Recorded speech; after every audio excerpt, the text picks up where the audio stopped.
my side in his mirror. He's playing with the bottom here. Stay with the bottom. Big wreck in your mirror. Big wreck in your mirror.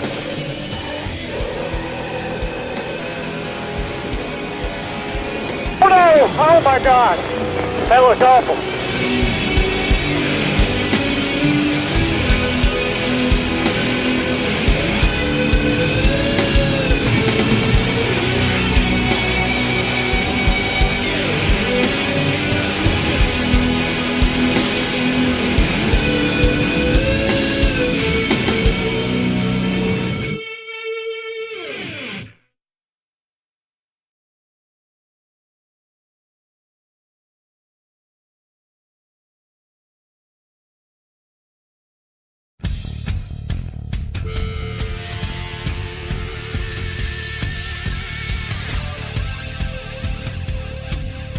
Good evening, ladies and gentlemen. Welcome to TARNATION TV. That's a pretty neat song. Thanks for joining us here on Saturday evening. This is the All-Star Racing League. This is the premier Superspeedway Series. Talladega version 4 is the track we're running. Thanks, John Godfrey, for making the pit road wider. It doesn't seem to help. We're still using all the tarmac and the edge of the paint and everything, but hey, it's a lot of fun. And man, we got a full house here tonight. My name is Blaine Donlan, joined by Rod Weston. Race number 7 about to begin. Oh, we're here at All-Star Racing League. ASR, man, back again. Yep. Denny Carroll's got the points lead, 44 over Greg Lovell. Ken Roberts is 47 back, tied with Chuck McClure. Oh, and Mike Mangialardi. We got a three-way tie for third going on right now. Cody Lamas in 6th. Doug Hillick is back there, 56 back, but we've also known that he won a race, but he's also missed a few. Brian Wolf still in the top 10. Robert Spring in 9th. He's only 60 out. They're rounding up top 10. Is Dennis McCarthy keeping it up there because, if you remember correctly, he drove Greg Palmer's rig, I think, was it last week or the week before? Oh, right. Yep. Yeah. So he drove the car, but he got the points. Yep. Yeah. Well, he drove his car, but under the Greg Palmer name. Right. They were, I believe that they were going to Dover. So it was Dover weekend, and They had gone, I think it was Dennis knew somebody that worked on the 41 O'Reilly's car. And so they got tickets to go hang out in the pits and watch the race. And then they were going to go back and watch the race the next day. And Greg Palmer, he was staying at Greg's because Greg lives closer apparently, and Greg let him use his racing sim. We had a little interview with him about that, and it was kind of funny because he was like, it's really weird sitting in another man's race sim. Yeah, it's strange because McCarthy we thought it was Palmer or the other way around. We didn't know what was going on. Yeah, it was Palmer's name and then McCarthy's car. We're like, huh? But yeah, McCarthy was behind the wheel, therefore McCarthy will get the points for that race. So yeah, that's cool when that happens, little weird things like that. But yeah, race number 7 of 10. This thing, it's hard to believe. We figured it just started, and now it's almost done. Yeah. Oh yeah. And after this, there's 2 more weeks. Can anybody catch Denny is the next thing. They do have a bounty on him. I'm not really sure. I did talk with the guys up here a little bit, trying to figure out what did that bounty entail. So whether is it just do go out and beat him on the track, or do they have to, knock him off the high horse he's on in that points lead? They were just kind of joking around and said, well, we'll give 2 points for anybody that can beat him. Extra points. We will give 500 if anybody wrecks him. It was kind of fun. Yeah, it was cool. You could see there on the standings, a 44-point gap to second, and then very tight the rest of the way down. So Denny has a commanding lead, to say the least. But it really is, like, especially that top 10, it's anybody's deal right now. And there is, a couple of bad races could definitely make that a little bit closer to come to the end. And this league, too, they run the old school point system. They just track right to the last lap of the last race. So, there's no playoffs, there's no knockout, there's no nothing. You just race for points, and whoever has the most wins. With 33 drivers in here tonight, like we said, old school points. So it's like, I believe it's 175 to win, 5 for leading a lap. So automatically you get 180 points, and then another 5 to lead the most laps. So that's the maximum points you can get. I do remember it kind of drops down like 5 points to a certain extent. Then it's 3 point separation, and then it goes down to like a 1 point separation. But you figure, you know, a 44 point lead could be easily a race tonight. You know, say Greg Lovell goes out and wins, and unfortunately Denny Carroll gets, you know, in a situation very early in the race. You know, tonight he's actually starting 33rd. Let me find Greg Lovell real quick. He's starting try to say that 3 times fast. Sorry about that. But 14th. So, you know, I mean, anything could happen. There's still a lot of time, but Denny Carroll's really tough to beat. Yeah, with lottery qualifying, that's a thing. You know, you never know. Now he's going to have to work, and again, it's a full field. Like we got like 35 drivers connected tonight, so yeah, he drew the short straw on that one, starting way back there. But going to take a chance to get Brian Wolf down here. So let me see if we can get him in here. We're going to do the old slap him in the interview room real quick so he knows, and then we'll bring him in. Are they in a drivers meeting right now? I'm showing that they're still in a drivers meeting. Yep, you're right. Who do we usually focus on? It's usually Spring that's on the track first, eh? Yep. Well, it's kind of a thing that Robert and I have. Click on him, and when he jumps into the car, I know the meeting's over. Yeah, meeting's done, and he hits the track, so that's the way we'll be able to tell that. Well, here's a look at the upcoming schedule, too. So we'll see you back here at TARNATION TV live on Tuesday. We're going to Michigan with Maverick, and, of course, the Rolling Thunder Gaming Talladega Challenge, Season 68, rolls forward. On Thursday next week, the All-Star Racing League is back again. And then the day after that, 7th of June, you know, the annual tribute to Hawk over at SMO. So everybody's it's an open invitational, really. They just come out and have some fun. And if you like Michigan, there you go.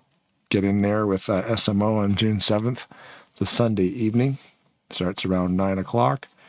And live broadcasting right here on TARNATION TV. That should be a lot of fun. SMO gets us to do all their tribute races. It's pretty cool. Little relationship we have with those guys.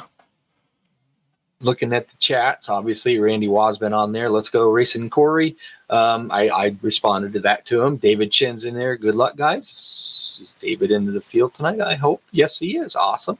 You know, not didn't qualify all that great, but he's, you know, both random qualifying. Next week they get 2 qualify. So also a Balzer 2. Now I don't remember, is that? That's Angela, Nate's wife. Okay, that's what I thought. And you know, watching from the city of Victoria. British. Cool. That's not far from you, is it? It's very far from me, about 3,000 miles away, but I have been to Victoria. Okay. It's not far from Brad. Okay, of course, the you know, the owner and whatnot of the Maverick series that we covered on Tuesday, Benjamin Snyder's in there watching from Florida. So we knew he was cool. A Florida guy. Yep. Oh, and he let me know there the Michigan logo for the Maverick race will be provided after tonight. That's cool. Thanks, Ben. Yeah. Once he sends me the logo, I'll get a YouTube link ready for that Tuesday race at Maverick so everybody can watch that.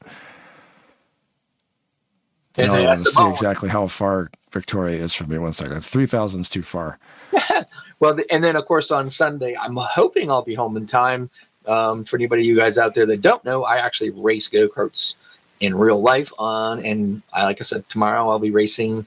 And then if we don't get rained out, and then next Sunday we have a race as well. So hopefully the racing goes smooth and we get out of there in time enough so I can get home for the broadcast. But if not, you and I were talking about it. There's always one of the guys from SMO that would gladly pop up into the booth and cover it for me. So that's awesome. Yep. Those guys know how to get it done. Let me see here. Victoria. See, now it's on the island, so I have to take a plane. Let's click on planes. How about we just go to Tawasin? How about we just do that? Where? Tawasin. That's the ferry port. That'll take you to Victoria. Okay. How far is that? It's got to be a long ride. Weird, Google. How come you're not telling me? Google will tell you everything. Yeah, supposed to go, hey, Alexa. And who's Alexa? This is Siri. Oh, that's why it's not doing it, because I didn't pick my starting point. It just landed me in Victoria. Okay. We're going to figure this out. This is very important. Just remember, folks, to really mess things up, you need a computer. All right, here we go. We're getting some numbers. Yeah, that's cool. Up in Canada, eh? Been there. been to Montreal and Sherbrooke. Oh, right on. When I was 16 years old, we took a little trip up there during Christmas vacation. A buddy of mine that was originally from there, who had moved down here to Vermont where I live, we became friends, and then we decided, what the heck, let's go. He wanted to go up and see his mom and his sisters and stuff, so we hopped on a bus and went to Canada. It was fun. We had a great time there for 2 weeks. Nice. A lot of fun. Yeah, so if I was to drive to Victoria from Kingston and take the boat, of course, it'll take me through the States because it's faster. It's 4,623 kilometers. 4,623 kilometers. So now I need to do... miles. Yeah. I think there's kilometers on my speedometer, but I think it's on the inside, real small letters, so I don't know. We do want to say a shout out to Corey Waugh there. 2,800 miles. There you go. There you go. I was talking with Randy a little earlier, a couple weeks back. Obviously, Randy didn't race because Blaine, you can bring me up anytime. Episode or something happened, and he was in the hospital. So I asked about it, and he is doing fine. So that awesome. was great to hear. He's back home, so I'm glad to hear that. Let's see if we can drag Brian Wolf down here. We will drag him. We are currently dragging Brian Wolf, kicking and screaming, into the TARNATION TV booth. What's up, man? We're gonna drag him, kicking and screaming. Either way, we're bringing him up. So, Brian, how you doing? I'm doing great, man. Yeah, our drivers meeting ran a little bit long. We had a little rough race last couple of weeks, so we're just going over some of the rules. We got some new guys in here tonight.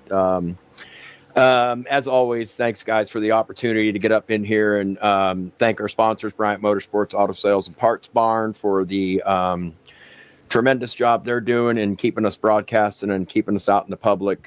Thanks to you guys, TARNATION TV, Blaine and Rod. I am reading off a script here real quick.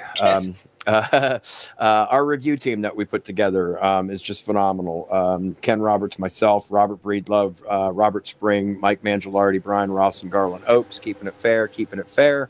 Nobody gets to see how we pay off the judges. And then we ask no wagering. But we're going to have some announcements out here over the next couple of weeks for our season 3 coming up. And also want to remind our viewers next Wednesday, June the 10th, our Cup Series, our Premier Cup Series is going to be running at Michigan, and we will be broadcasting. We want to bring that series out to the public and show them how we do it, because it is like the coolest thing ever. I know Rod's been in a couple of races with us on Wednesdays. Yep. It is open setup. It is the big boy cars. It's the Cup Physics, the BR15 mod. Yeah, so it's the big boy racing. Everything else is just a game. Come out. We do stages. We follow the Cup Series schedule. We do it by audible stages, stage 1, 2, and 3. And then at the end, there's a 16 driver playoff. So it's still a total points collection. It's not win and you're in. You got to be in the top 16 in points to make the playoffs at the end.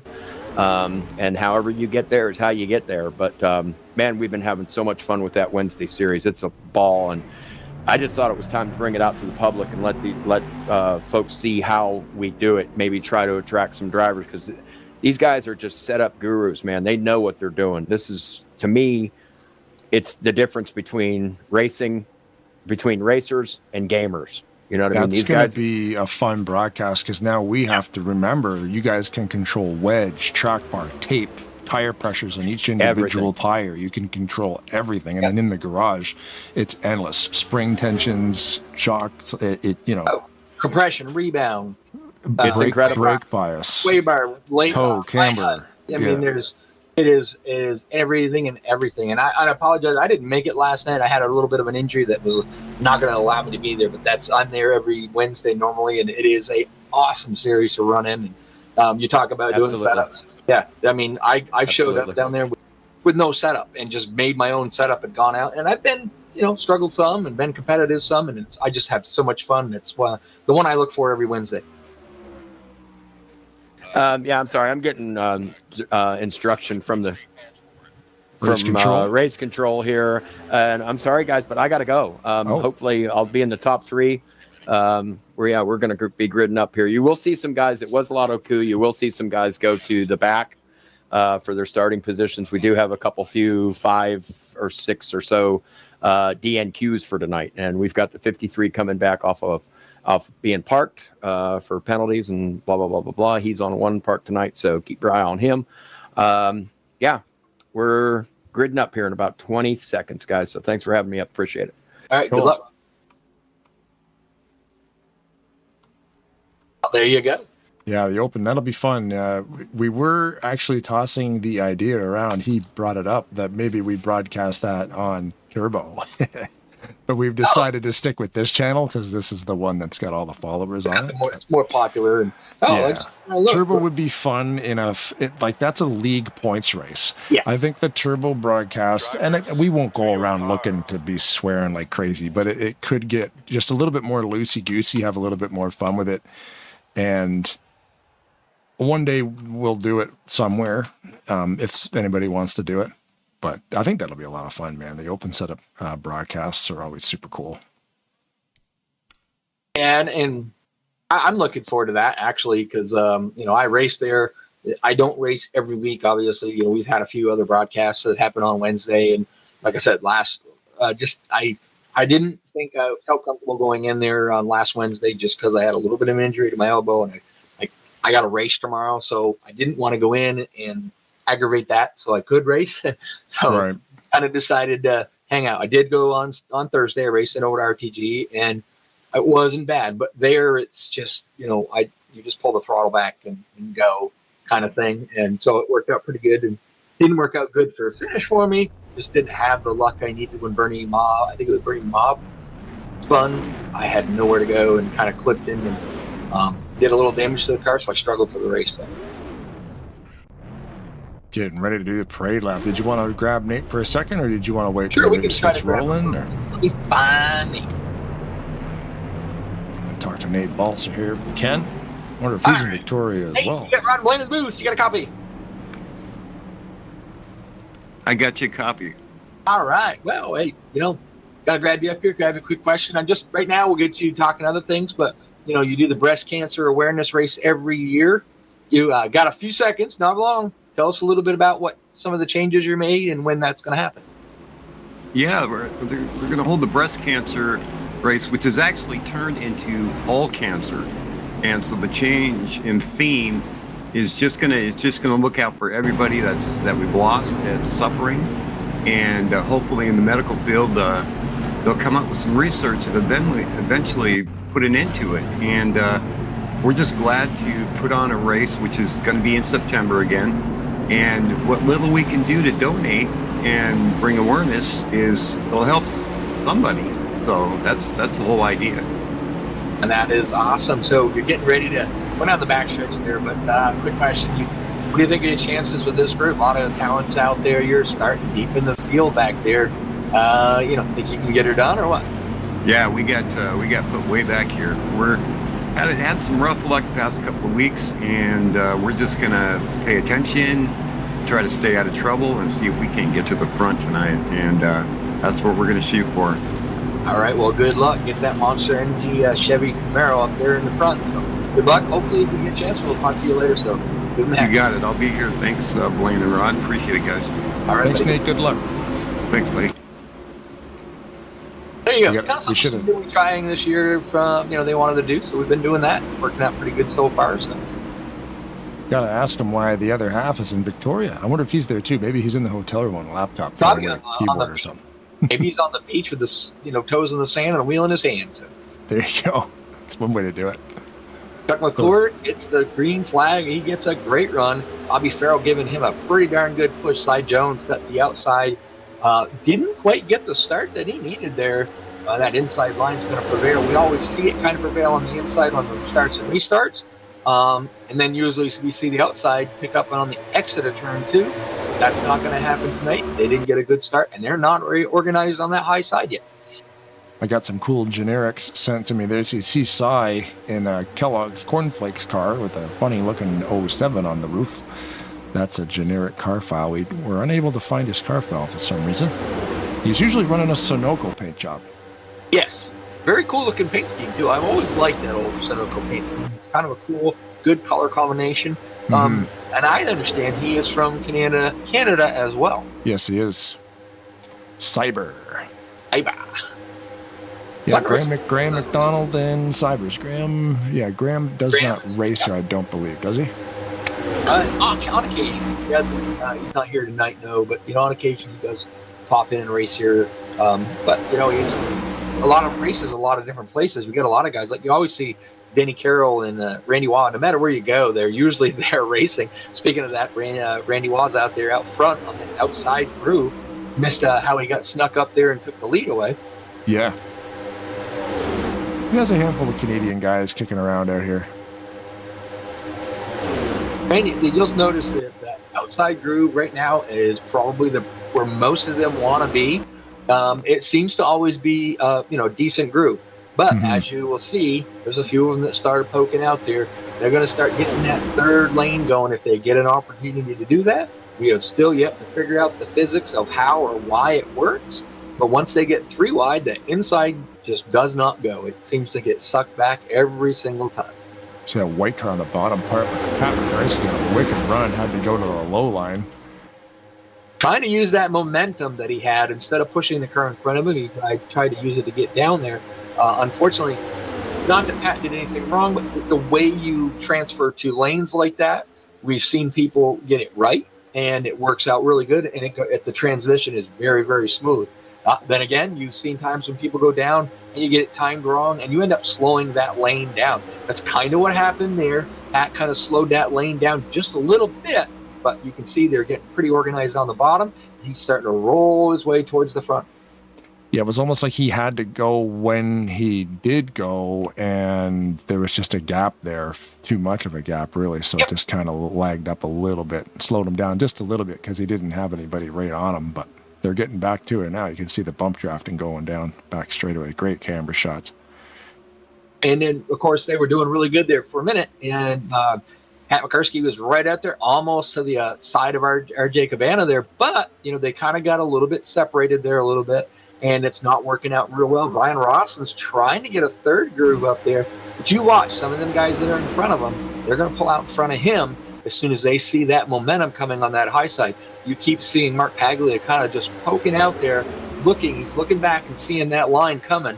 He wants to try to get up in front of it. But then again, of course, everything in front of him happens.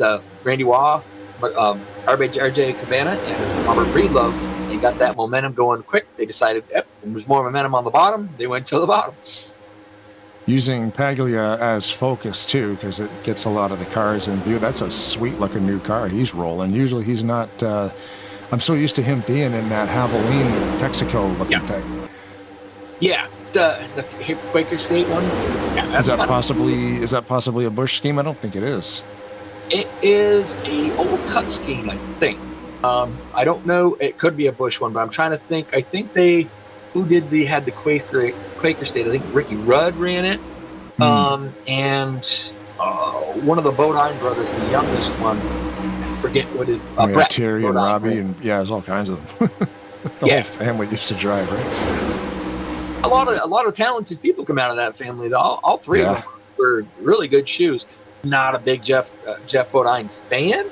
But it's crazy, and Andretti, Earnhardt, Boda, like all these families, just Waltrip, they end up being 3, 4, 5, 6 guys, like just generations of race car drivers, making it for pro levels. That's the crazy thing. Like even in hockey, that's another thing. Like the Stahl family, Jordan Stahl, Mark Stahl. There's like 4 or 5 of their kids made it to the NHL. That's wild. Pat McCarski got out of that bottom groove, got up in front of McClure, and they are getting it done on that high side. They are slowly but surely creeping up there. Third line tried to start to try to get up there. Didn't work out. Unfortunately for Robert Spring, he got hung out to drive by himself. He's going to end up going back probably, I think that's right about where Bob the Biscuit Seminara is there, and he'll have to tuck in line there. Kelly Casa pulled out, I think it's Javier Negron. They're now trying to get that third line groove. They got Bob the Biscuit Seminara behind him. Robert Spring now caught back up, got a rubber band tight back up, as I always say. headed to that high side. He's going to try to see if he can't get them guys on the third group and get out front. Look at that. Pat McCarthy's got that thing on a rail because he's got Chuck pushing.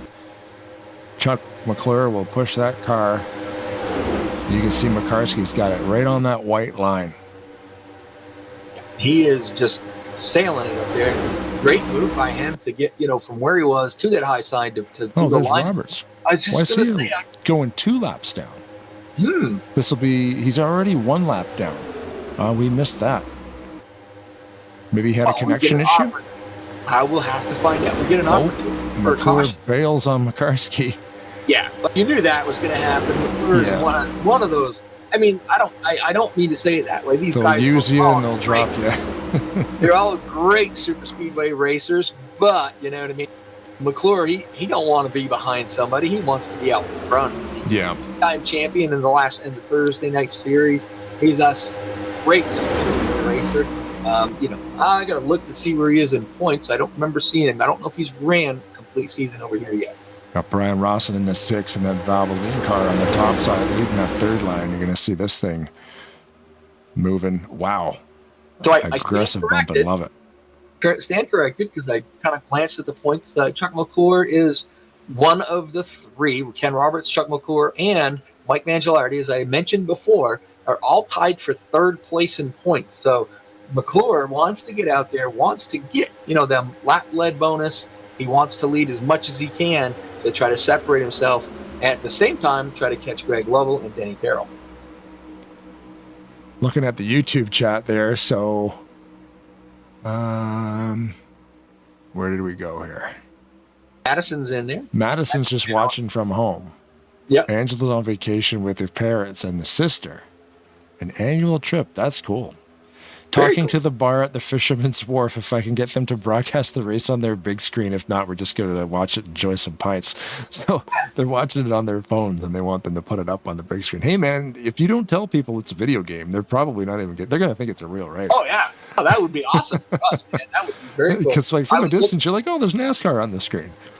I was looking earlier. I'm the one that pushes for it. Blaine doesn't, but we're up to 431 subscribers. Our goal is 500. That's all we're asking for. You guys do it. You do it. We don't care. We do care, but you know what I mean? We don't. If you don't want to subscribe, that's perfect. Yeah, we didn't care. And then I noticed, when we started, when Ben brought us on, because that brought us to a whole new audience. We are right now. We race with these guys a lot in different leagues. We got Rolling Thunder. We had Talladega Nights. We have ASR. We have Primetime Racing League, all these different leagues that love the Talladega stuff. You get a lot of the same drivers. I like 75% of the guys are the same. And then you've got that extra 25, 30% maybe that kind of come and go, might be fresh names. But then when we got on with Maverick, that's the other way. There's like 70% of their guys we had never even met before a couple of years ago when we joined up with Ben. And that put the subscriber count up another notch because now there was a fresh 50 to 100 people that never heard of us before, and it brought a lot of new eyes to the channel. So that was very cool. And now we're like, maybe we can hit 500. We didn't care before, but now we're kind of close to it, Absolutely. So thanks to Maverick. I mean, thanks to everybody who shows interest in this thing. I never thought it would become this popular, but in this little NASCAR community, it's pretty neat to have, almost 500 subscribers. And we get the hits. That's the thing. We get a couple hundred hits per video. So the couple hundred people that subscribe to it, they watch it. Brian Rosson's out there trying to get something done on that outside to get Kelly Kozlov behind him. He's got Pat McCarthy. The problem is there's 3 of them right there that are really nice and tight. Bob the Biscuit Seminaires coming. He's getting to that point, and Robert Springs behind him. But 5 cars, no, there's enough. They really got to get a little bit tighter, and really got to see Kelly Kozlov right now. He's putting the bumper right to Brian Rosson. He's just, push. They got to be doing that, not necessarily. I thought yellow was up. Yeah, everybody made a move there. We do race back to the ASR.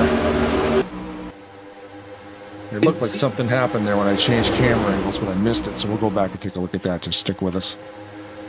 Brian Rosson and Kelly Kozlov trying really hard to get something done on that outside. Randy on the middle. McClure's going to get it. Close. Chuck McClure is going to have it by a car length. But who got second, third? I think it's 28-21. It's amazing. You're looking at like a dozen cars in that camera angle, but only 3 of them are going to be on the podium. So just throw a blanket on them all. They're all just trying. Awesome. The thing about racing back, though, I'm not a big fan of it, just because it can sometimes cause more problems. Because the fact that you're racing back. But it also, when that happens, you kind of see the intensity pick up a little bit. You'll see guys that are maybe 10th, and they look at it like, well, if me and this guy get together, maybe we can get up to 6th or 7th. Then you say, well, how's that going to make it any better or whatever? Well, now you're pitting a further, you're a little bit further higher up, I should say, in the pitting order. Potentially, you come out a little bit more towards the front. Passing here is not as easy unless you're in that line that goes. But if there's 3 wide, they're nose to tail, 3 wide. You're not going to go any further forward unless your line moves forward. But make up the time where you can. Pit stops. That's the big thing, especially under green flag conditions.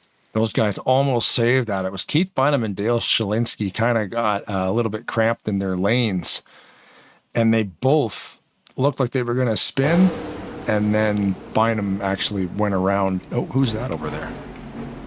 I thought I saw another one.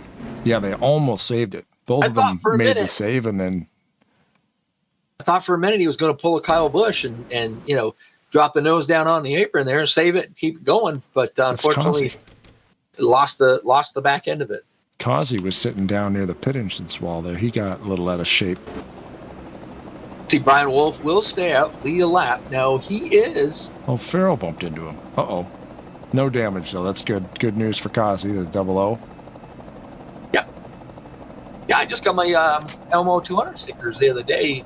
Reached out, wanted to know if I wanted some stickers, and I'm like, heck yeah. So we got out the other day, had some new stickers, do a few new sponsors and stuff to put onto the car. Put it on there, sent him a picture of it, and he just replied back, sweet. Got it on the side. Yeah, it's cool. He's sending me a hat. Yeah, oh, cool. I think that's what he was doing.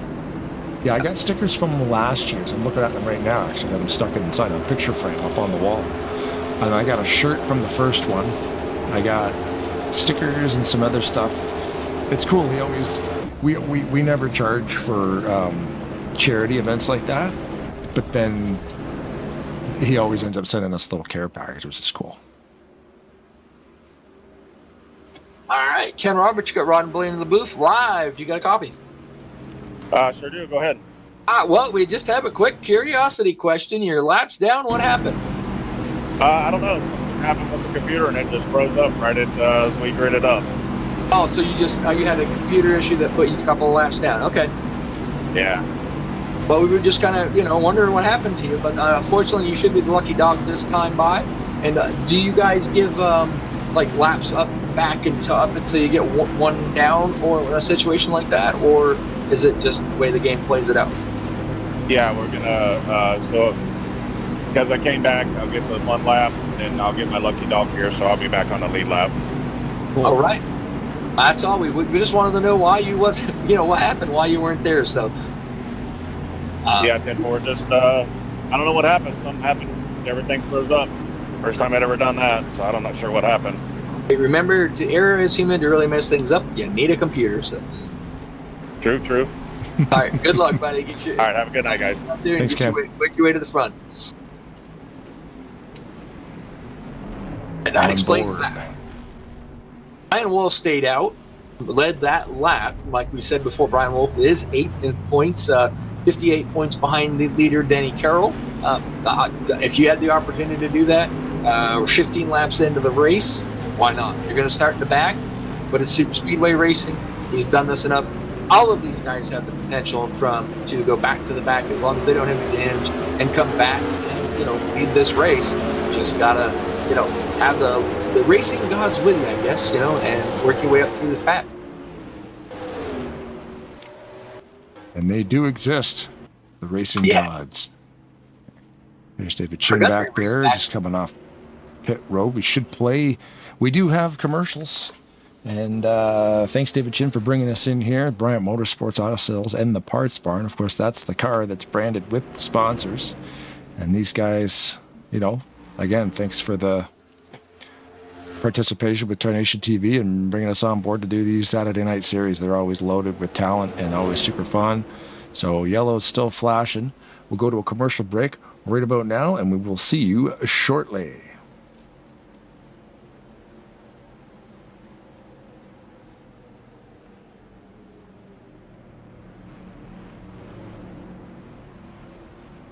Get this car for Grandma. Me too. He got it at Bryant Motorsports on High Street in Portsmouth. She's really gonna love it. I know, right? If you need a car, give us a call at 393-2600. That's 393-2600.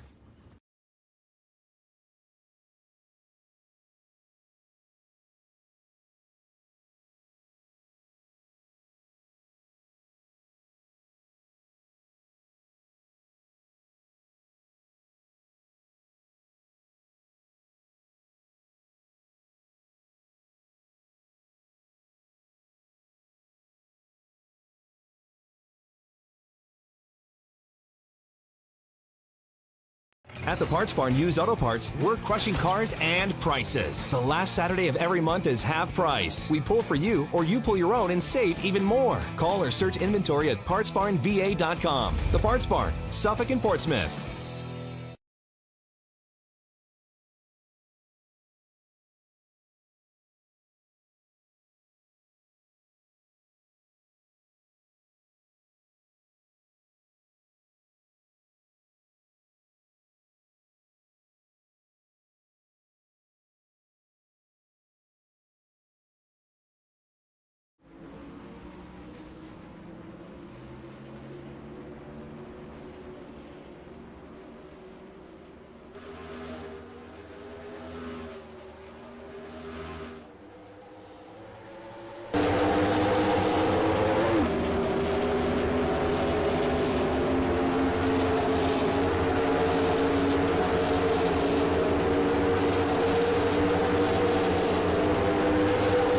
Thanks again, Parts Barn and Bryant Motorsports Auto Sales for the sponsorship.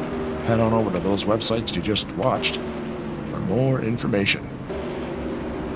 Robert Spring. And we were told, too, that the Bryant Motorsport Auto Sales commercial is about 20 years old, so we need to reach out to those ladies and see if they can recut that commercial for us. That would be a cool contrast. Yeah, we keep talking about that. During that, the commercial break there, Robert Spring stayed out as well. He was one of the two drivers that did stay out on that first part. He got his lap led, currently 9th in points, just behind Brian Wolf. So, that's just, he's trying to stay. I was talking with him earlier today, and his goal is to try to stay, or try to work his way up to maybe a 5th in points. He knows, probably kind of put it as a championship, not really a reality, but it can be. So, but he was hoping to keep himself up there and get up higher in the points. So, hey, there's another point, or 5 points for him. His car makes the trip down pit road. Through all of that, Chuck McClure was back out in the lead.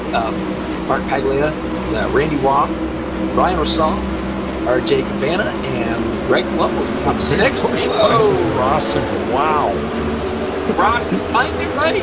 Greg Lovell timed it right. Mark Paglia. There's a simple way to explain it. It pushed Paglia way out there, but a little bit too far. That's a bump draft that launched him about 4 car lengths. That was amazing. Wow, he really good. Pat McCarskey goes from the bottom up there behind Paglia. That's going to say right in front of Brian Masson, but Ryan Masson thinks, I got more speed here. He pulls out Rob, the Biscuit Seminary goes with him, and as well as John Godfrey. They're going to have to check You're going to have to check Brian Rasson. I think he brought his pocket-sized battering ram with him today. That was wild. Yeah. But, man, and what control, too, by Paglia to hold on to that thing, because that was quite a hit. Oh, Randy Waugh says, I am not going to be second to Chuck McClure. He is going to be to this lap, but he pulled out right out in front of R.J. Cabana. He's got Nate Balzer. We talked with him earlier. He was way in the pack, started like something like 33rd position. Worked his way up. Currently, kind of had to say it was about 4th right now, 4th, 5th. It's going to change a little bit depending on who gets the push. but he is up near the front and doing well. And Brian Rosson has been trying all night to get that outside third groove to work. He's got himself up next to Nate Balzer right now, and it's working pretty good. And there's Chuck McClure on the bottom, and that middle lane seems to be making up a little time. You watch. As soon as they start getting that thing rolling, I figured that's what's going to happen. They're going to move somewhere. They're either going to go to the bottom or the top to get out of that middle lane, because they know that as soon as the other cars get up beside them, they're just going to go backwards. Uh-oh. Oh, no, big bang. Big one in the back. That's about the last half of the pack right there. We got to stay focused on the leaders, because this will be a race back almost an entire lap. They're 17 and the 28 are going backwards. Nate Balser, RJ Cabana, and Randy Waugh are currently the top three. This might change. Seminara, Rawson, and Godfrey right behind more them. cars on the high side, and even more coming. Greg Lovell's coming into that. Randy sees it, and he's blocking. That's not going to help that high line, but what a block! Holy, they're close. Almost 4 wide in it. Randy's going to keep it, man. 3 wide. I don't even know who got it. Is it Cabana? I think it's Cabana Seminara. Seminara second, and third is Brian Rosson. Fourth, is Brian Rosson out of that 3 wide at the line. And race back, man. That's exciting. Like I said, where was RJ Cabana before the caution came out? You know what I mean? He wasn't where he is now, and now he's going to be second. So they just pitted not too long ago. Some of them will probably pit. They may all pit. We don't know that. But now RJ Cabana's, a few positions further forward. He might get a better pit stop getting in and out, or if they don't pit, now he's outside the front row. Or inside, depending on which way Randy Waugh, because Randy has the choice, being the leader, to run the high side or the low side, all depending on what he wants to do, and everybody else behind him has to stay in the line they are, but that would put RJ Cabana on either the high side or the bottom. So pit road will be open. We'll check out the pitting situation here, and then we'll go back and take a look at the accident. It claimed a lot of cars, I think. Kind of curious, is Randy Waugh going to make that trip? Kind of looks like it. He's already headed that way. Looks like most everybody. We're sure there'll be a couple of scragglers back there, guys that are just, McCarthy at 1 point, so they'll go out and stay out and try to get it. Looks like McCarthy is one of those. Kind of curious though.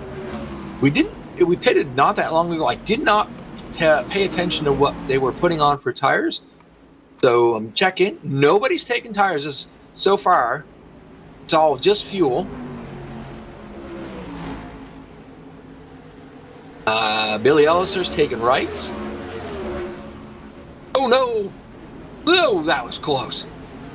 Randy Waugh leaving his pit just as Dave Little come in. Almost had a collision there. I think Randy Waugh had to lift just a little bit to, kind of let him in. And unfortunately for him, that'll probably put him a little bit further back coming off pit road. As you can see, coming off pit road, I'm trying to see who stayed out and who pitted. So it kind of looks to me like maybe Billy Elliser was going to be the first guy off pit road. That's a pretty good pit stop. Currently rewinding here to see the happen at the caution flag here.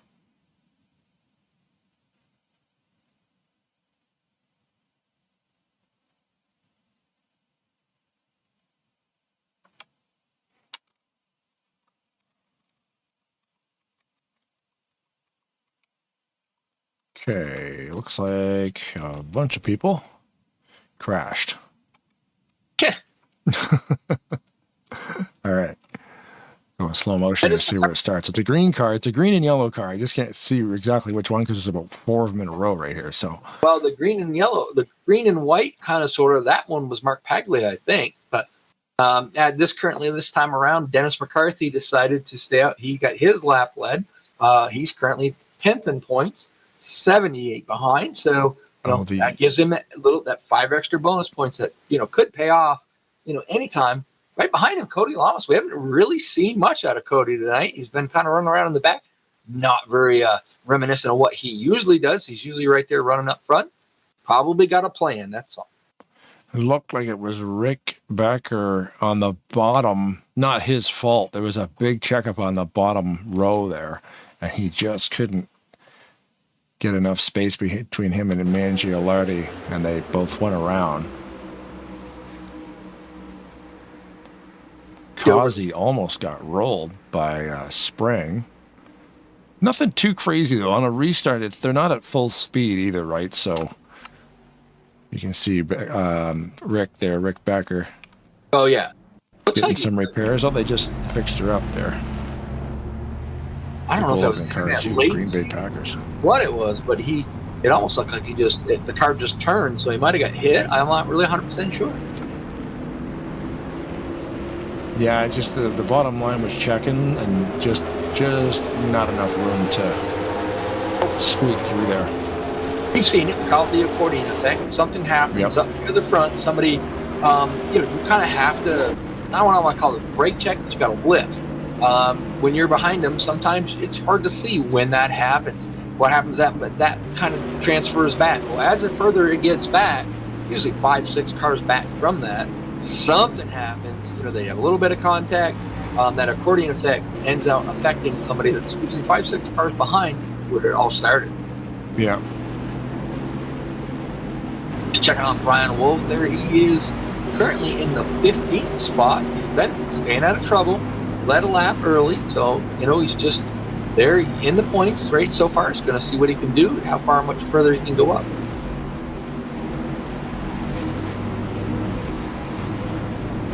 I guess if I had to pick two sentimental favorites to win, I would go with Billy Elliser or Pat Karski. It'd be really awesome to see one of them guys win a race tonight. Yeah, they haven't made it to the winner's circle in a little while. There they are, right there, right next to each other. Two great Superspeedway racers, though. I mean, I have to apologize to Billy Elliser on Thursday. I haven't checked the incident points whether I got an incident on it, but coming down pit road, I kind of saw my pit stop a little too late and cut across, to go in. And at that time, Billy was coming out of the pit, his pit, and ended up spinning me around. I didn't really say much at that point in time because I wasn't sure what happened, but I have to apologize to him for that. Hope I didn't ruin his evening.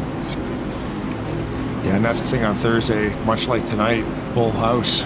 Not a lot of room down there, especially when everybody's going together. Yeah.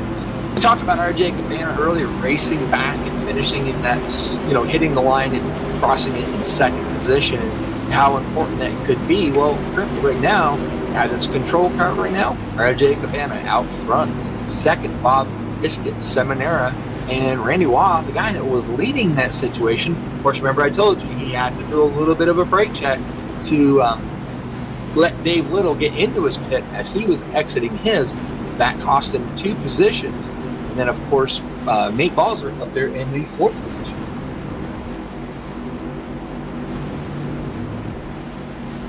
Going further back, you know how that goes. You can't see with camera angle.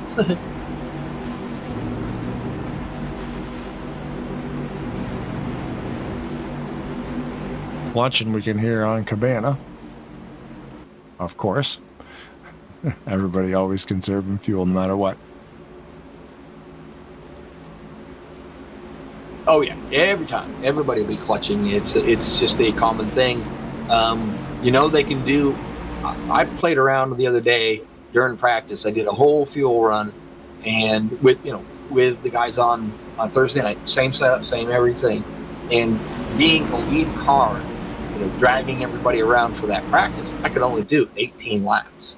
So we know, we always say it's 13 to 19 to 20 laps, maybe even more, depending on where you are. If you're the guy that's pulling them, you don't get as much good a fuel mileage. Sorry, gonna have to take a drink after I get done talking here. Pace car's on pit road. RJ Cabana is the point car. Let's see what happens on the restart. It's like the thing, like you're saying, if you're the first car in front of all these guys, you're breaking all that air. That's drag. And you're that never takes a little bit more gas, and if you do it the whole race, you're going to be short a little bit. Oh, but if you're right in the middle, you're kind of getting pushed, and and pulled, and you can kind of stay off that throttle a little bit more. You're saving the amount of gas too. If you're RJ Cabana, where he is now on that bottom side, if he stays there, he's going to get a little bit better gas mileage than Bob the Biscuit Seminara on the high side. Why? Because you kind of have to lift or a little bit off, especially off the turn two. If you're Bob the Biscuit Seminara, you're going to be running that high side. You're running that thing wide open. Now you're John Godfrey, you're Greg Lovell, Chuck McClure, Mark Paglia, you're going to be saving a little bit more gas than them guys up front. You start going back to Bobby Farrow, Robert Spring, guys that are back that far, they're going to save even more gas if they stay in that 2x2 configuration. As we talk about the pointing effect as it comes back, there's always a little checkup while they're racing. So the further back you are when that checkup happens, you usually, we've got a caution, we got a car rolling on turn 1-2. The race back again, neck and neck. Chuck McClure with Mark Paglia right behind them there. They are going for that high side. They're going to go the third groove. They were making a little bit of hay down there in the backstretch. Only two of them. Dennis McCarthy's too far back. Looks to me like the inside groove is just a little bit more organized. I think that's going to be the one that prevails. I say that. Biscuit Seminara's coming. McClure on McCarthy under the apron. He's okay. Yep. A little bit of a bump through the tri-oval. Just gone a little bit wrong. And Pat just on top of that wheel saved that. Great save. He is currently in the 10th position. Lost a little bit of time. He got an episode. Everybody down the backstretch. Cy is going around there. Cy Jones spinning around on the backstretch. Not sure what happened when everybody went to slow down there. Looking at the replay here, it looks like the 44 got bumped by Baker and Negron a little bit. Actually rolled, like you're saying. Ryan Lovell on the 44. I didn't see the accident or what happened to it, but I just happened to, the camera angle I had there, I could see a car rolling down the mountain. So. Taking a little look here, backing up to see what happened. After the caution had come out, I see, just happened to watching the guys and a little too far here, but yeah, so Becker, it looked like Becker washed up just a little bit, and then Negron got in there, so. We're parked again. They're all racing back, and when they come back, they've got to kind of slow things down, so it's just the way it is. I got to go back a little further. Oh, yeah, why are we parked out here? What's going on? No, this is under yellow. There was... Not sure what happened there. It's a brouhaha, that's for sure. Great big knot of cars. If I had to guess, Cy was trying to, slow down a little bit. Almost looked like he was going to hit the back of Billy Elliser. He might have stepped on the brakes or something, and it shot that car to the right into another car.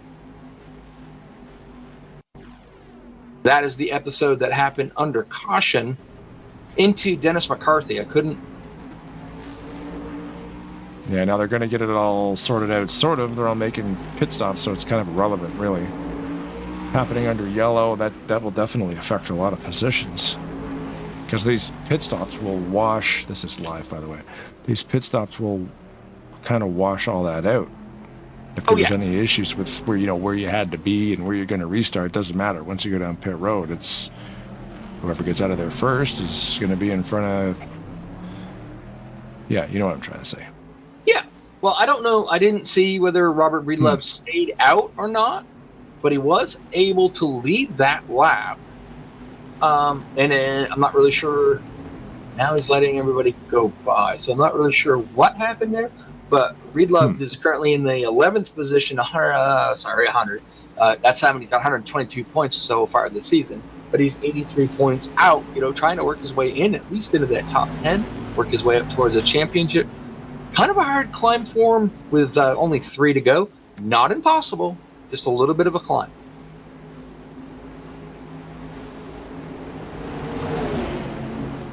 Yeah, this is interesting. He dropped back. Now he's going back around. Maybe they're trying to sort it from... Oh, McClure darts into the pits. So I noticed in the chat that the 16, Okay. Bobby Farrell, has an end along this line penalty. So he probably got either caught speeding on pit road, can't exceed 55 miles an hour. Not a hot pit situation because obviously they weren't on the green, or when he left the pits, he might have got onto the track a little bit too soon. So they were probably trying to figure that out, I think. We should grab him and ask him why he isn't running a sponsor. Well, we can do that. Hold on. Let me see if I can find them, man. You got such a list of drivers up here.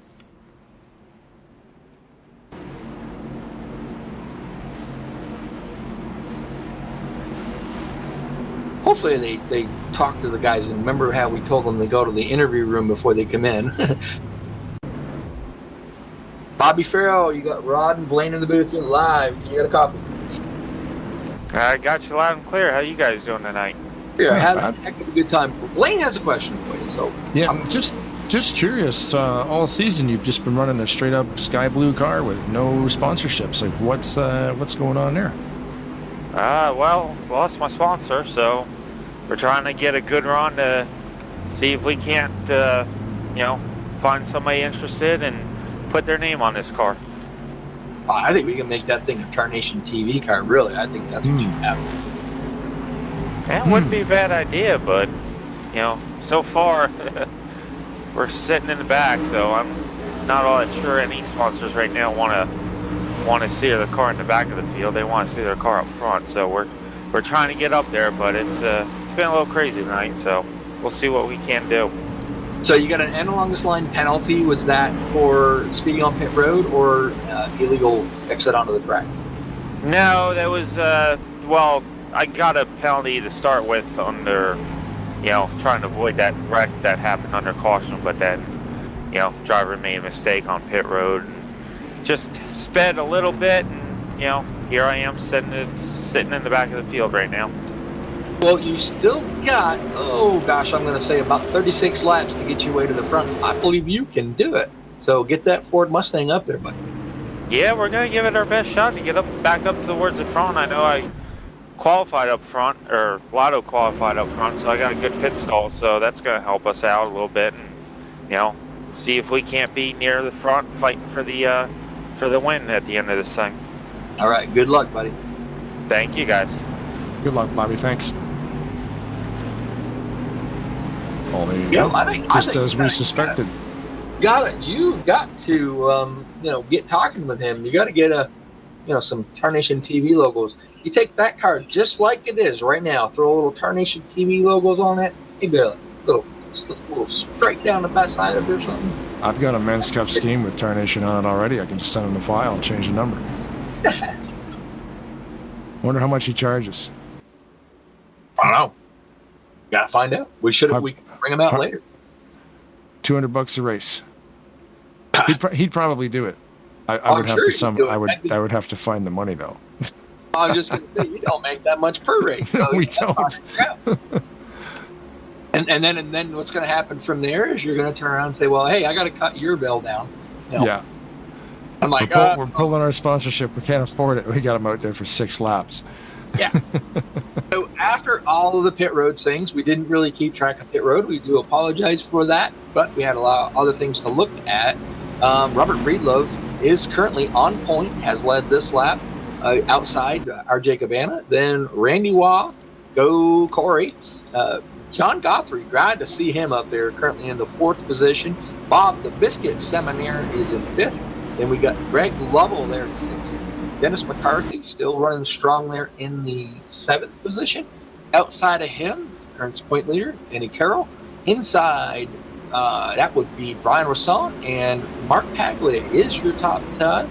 And the pace car is on pit road.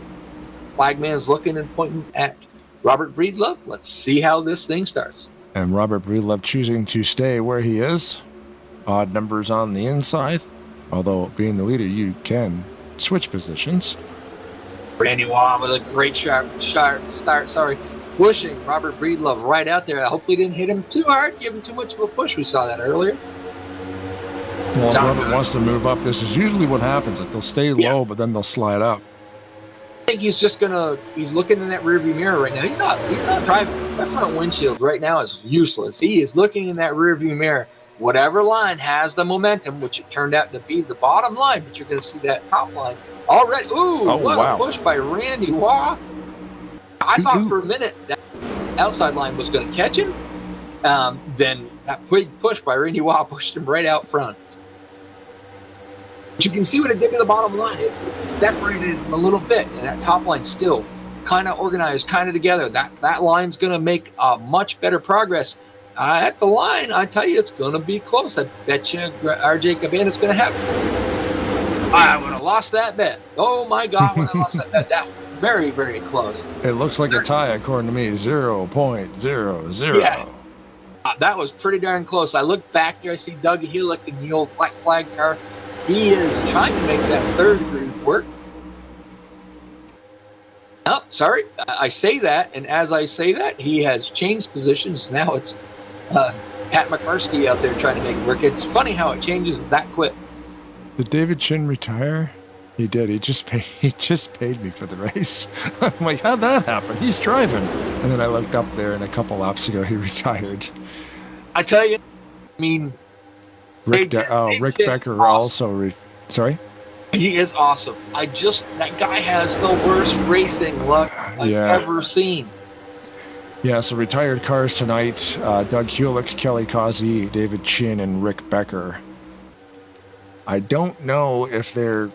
Because Rick Becker was I don't know if he was really responsible for the accidents. He was just involved in them. I wonder if he retired due to damage or just retired because he felt like he caused those wrecks. And to me, they were just seemed to be like racing things, guys just sort of leaning on each other. And one of them looked like internet latency too, because I think it was the 44. Him and Becker were just riding next to each other, and then the thing just kicked sideways. I'm like, they didn't even touch each other. So hopefully he didn't. I got an idea. Let's find out. Oh, there it is. Mr. Becker, you got Rod and Blaine in the booth live. You got a copy? Yes, I do. All right, we have questions. Go ahead, Blaine. We were just curious about the reason for retirement. Did the car break down, or what happened? No, this is my first time racing here, and I haven't had too many opportunities with this big of a field, and I think I may have caused the first caution, and I drifted up, and I think I caused the second caution, and I do believe in the rules here that if you cause two incidents in one race, you have to park. So I think I may have caused those wrecks, so I just parked. Gotcha. Yeah, the second one, I was thinking it was more from my angle anyway. It looked like an internet thing because you and I think it was the 44 were just kind of racing next to each other. And then the 44 just hooked sideways. And on my screen anyway, I know it's different, different internet issues on different angles. But either way, yeah, that would be the rule, I guess, two in park. But see, I can't, with racing and trying to watch the cars in front and the cars in the back, if he did warp a little bit, I didn't see it. All I know is all of a sudden we were together, and and being my first time here at ASR, I'm just I'm kind of panicked a little bit, and follow the rules. Basically. Yep, exactly. Like they said, if I wasn't sure, maybe it's a better thing to park and come back next week and try it again. So I question, Blaine, what do you think? The guy that's the first time he ever races here, he knows I ain't never going to be up in the booth. Yeah, what? Surprise! So my question for you there, Mr. Becker, is this online racing thing, how many years of experience do you have in it? Mm-hmm. How many years have I raced for? Like online racing? Since 2002. Oh, very good. So perfect. Did you start with this particular the 2003 model? I started back when the 2002 game came out, and then the 2003 game came out, and all of a sudden I found the multiplayer, and I was hooked. I've been hooked ever since. So sounds like the same boat we were in up here too. Day one. You're saying you played in the Sahara lobbies, right? I played this game, for many times, and I can remember I'd go to work and I'd get off of work at midnight. I'd get on multiplayer, and there'd be the racing server would be full, and it's like I'd race till 4 or 5 in the morning. Yeah, I got a funny story to tell you about that too, but that because my ex-wife used to be mad at me for that. But yeah, so my question is, you've been racing that. What wheel do you use? I'm sorry. What steering wheel do you use to race? I got I'm trying to think. I used to have the I can't think of it right now. It's like it's all good, bud. We'll go back to you on that. You think you're going to come back and try this again? Oh, I will definitely. It's it seems like there's. I recognized a bunch of names in here when I came in that I've been racing for before, and they're all great guys and great racers, and it seems like they put on a good show here, and it seemed like they got it very organized, and I'm looking forward to coming back next week and racing. Do you have the link to the broadcast? Are you watching this thing live? No, but I'm still stayed in the game, and I'm watching live, from my computer, watching on my game screen. But he will be watching it tomorrow, I guarantee it. So I will watch it tomorrow on your broadcast. I was racing Open Speedway on Monday, and you guys did the broadcast, and I did much better on that race. I finished 5th on that one, so on both races. So, better luck to me next week, I think. All right. I knew that name looked familiar. We do a lot of broadcasts. I'm trying to remember where we saw you from. The real quick question before you send down here: how old are you, sir? 73. Love it. I love it. 73 years old and still out there having a great time. So, unfortunately for your luck, the way they like to do here, you get an accident, whatever, they want us to pull you up. We had questions. Thanks for coming up and letting us know what happened. Well, thank you, and I hope we get to talk to you next week, and it's under better circumstances. That would be awesome. So, all right, good luck next week, and enjoy watching the rest of the race and the broadcast later. Thanks for coming up and talking with us. Not a problem. Have a good night. Thank you, sir. You too. There you go, Rick Becker. Brian told us, you don't want to bring people up after accidents. That's what we're going to do. That was pretty cool. I love the age range too. Like we've got, Diver Down at Open Speedway, he was like 86. And then, when we first started racing with Zach Rogers, I think he was like 18. Yeah. So you've got like 60, 70, 80-year gap between all the guys on this track. And, the sim's fantastic, man. Can't say enough about it. NASCAR Racing 2003. Papyrus had lightning in a bottle with this thing. RJ Cabana, he was out front, he has led 12 laps. John Godfrey said, nah, I'm done. He popped down there, got in front of Denny Carroll, and now he's going to lead that lap right there. I forget where, I got to look to see where John Godfrey is at the point.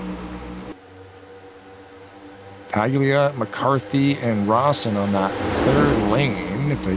Okay, there we go. There's Cabana, decided to make a erratic lane change, maybe change that up a bit.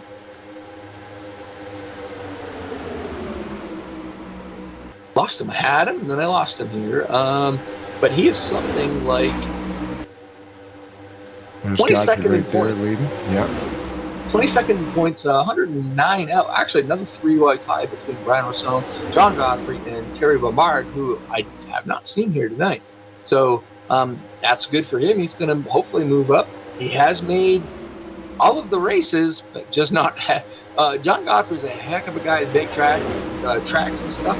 He's the guy that designed and fixed all this track up. Unfortunately, never really seems to have a whole lot better luck than David Chen, but not always has a lot of luck. A huge contributor to the community, man. Like being able to use this legacy software they call Sandbox to edit this track to make that pit road wider. I've never tried Sandbox. I hear it's a nightmare, but the stuff people put out with it is insane. Like some of these short, like Project Short Track, a bunch of track builders, a little track building team, phenomenal little short tracks, you know. And the amount of detail you can stuff into a short track is so cool because it, you know, big tracks like this can look really good, but you can only push the game engine so far because these tracks are so massive. So they can jam way more detail into these shorter tracks. Like I remember like Seekonk, man, Project Short Track put that thing in. Oh, we got a wreck in the back there. But Seekonk looks amazing. I use it a lot in the, like, the NC. Oh no, up front, Negroni across. Like when, not sure what happened there. I think maybe somebody might have lifted.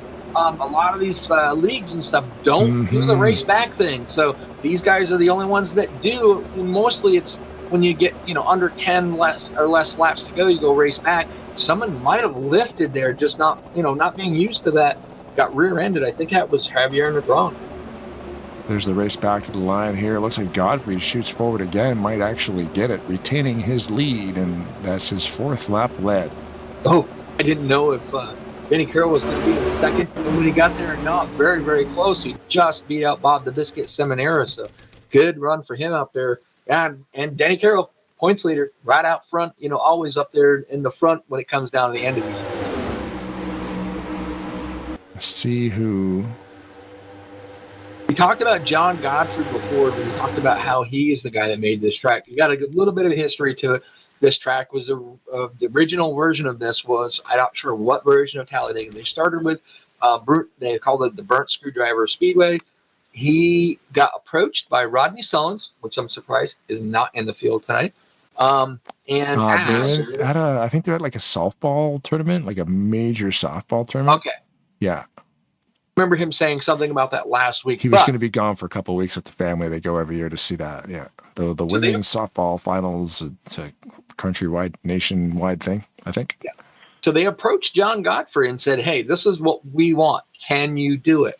And originally, that's the first version of this. And then Burnt Screwdriver, sorry to interrupt, Burnt Screwdrivers was Talladega, but a night version, right? Right. And John Godfrey made it for them, and it's just evolved from there. And all due to John Godfrey. He's just made this track amazing. Yeah, and you know the night version's pretty cool because, like, you know, you have to add, like, it's first of all you gotta make it dark because it's night, so you gotta change all the textures to make it look cool under the lights, and not to mention you have to add lights all the way around the track so it actually looks right. Yeah, some amazing work. And then coming here and making, like, you can see this pit road, the angle we're shooting it at now. That lane right there on your left is only half the width at regular Talladega. Yeah. So it's kind of you got the pit stalls, and then you got a double wide lane and then a single lane. Well, they just made 2 double wide lanes. Yep. So you can still be 4 wide coming off. Better. It's better, but it's still not enough room sometimes. No, it's, yep. They'll always use it, but, you know, at least this way, a little bit more flexible, especially on the exit, I find, because there's more space. Like, if you can work your way right out to the grass, it'll prevent probably some of those, like the exit strategy, a little bit more breathing room. So 6th in points, Cody Lamas. We talked a little bit about him earlier. Had not really been a major factor up near the front. Stayed out. He is leading that lap. We talked to Ken Roberts earlier. Found out he had a bit of a computer issue. Back on the lead lap. Hayes has kind of stayed out. Currently in the 2nd position. Has not yet led a lap. I'd be willing to bet Cody Lamas will probably pit this time. They get about 3 laps around. Do they have any lap down cars? They don't. No. So I would imagine probably Cody will pit this time. I think they'll get the green when they come out this time around. So it'd be interesting to see if Ken Roberts decides to stay out. We had a bit of a green flag run there. Most of the guys will probably come in. Maybe tires, not tires. We don't know. That's changes. That's a driver's decision. They could do technically the whole race and probably never change tires if they, didn't slide them. Yeah, check this Ken out. Roberts is. We're within 20. Oh gosh, yes. So that's it too. They can. The guys that are on pit road right now, they can make it. They'll make it. I just thought of that. I'm looking at the clock. We got 46 to 66. So these guys going down pit lane now, they'll be able to make it. The guys who are on track now, been clutching under yellow, probably be able to make it. Maybe. On board, jumped on board real quick with points leader Denny Carroll. Guess what? Clutching. Oh yeah. Robert Spring will be first off pit row in the second. Not clutching. No. Oh really? Chuck McClure is clutching. That's gonna be interesting. Randy Waugh is clutching. Bob the Biscuit Cinnamon Hair is clutching. That's Godfrey's interesting. clutching. So basically, the pit frequency is set to 2x, which means, fuel and tires burn away twice as fast as they would in real life. So you get about 19 laps on a tank of fuel. If you're the leader the whole time, 8 to about 8. If you're, just a little bit further back, 19's your last lap if you're the leader. Like you can't really go much farther than that. But if you're where, we'll say, like where Javier Negron is, Mike Rush, those guys, they might be able to do 20. And that's just saying that, they line them up, they stay where they are. They're going to get better fuel mileage. But everybody, except for, he might be now. Yeah, he is now. But watching everybody is just clutching. And I'd be willing to bet you that the guys that pitted, Cody Lamas and all them guys, and Ken Roberts, they're probably still clutching as well, just to make sure they can make it. I wonder, the guys who just went in, there's going to be no question. Because they get a bonus lap here under yellow. They're only doing 70 mile an hour for most of it anyway.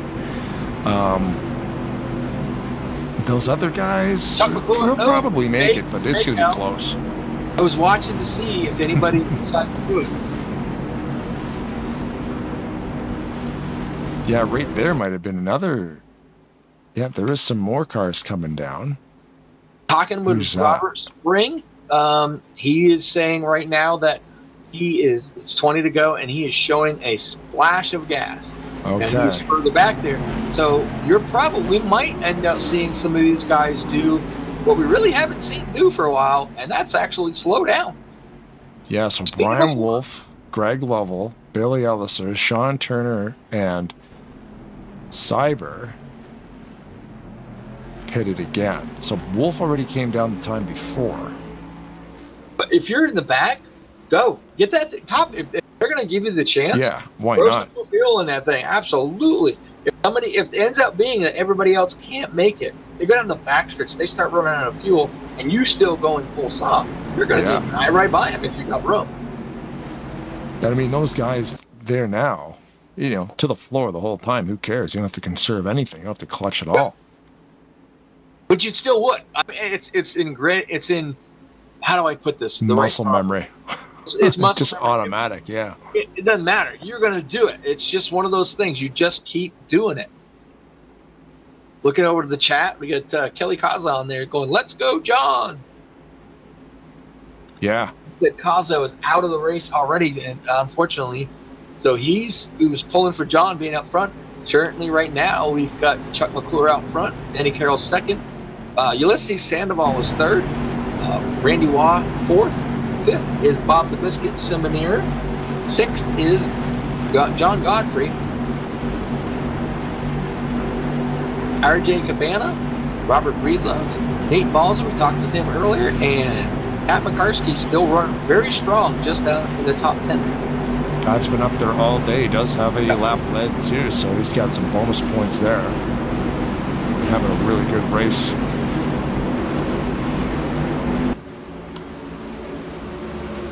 The pacing vehicle heads to pit road, and we are about to restart this thing at the beginning of lap 49. Coming at you. Lap 49, sponsored by TARNATIONTV.com. Had to look it up. currently right now, Pat McCarskey is in 34th position in points, so the points tonight will help him out immensely.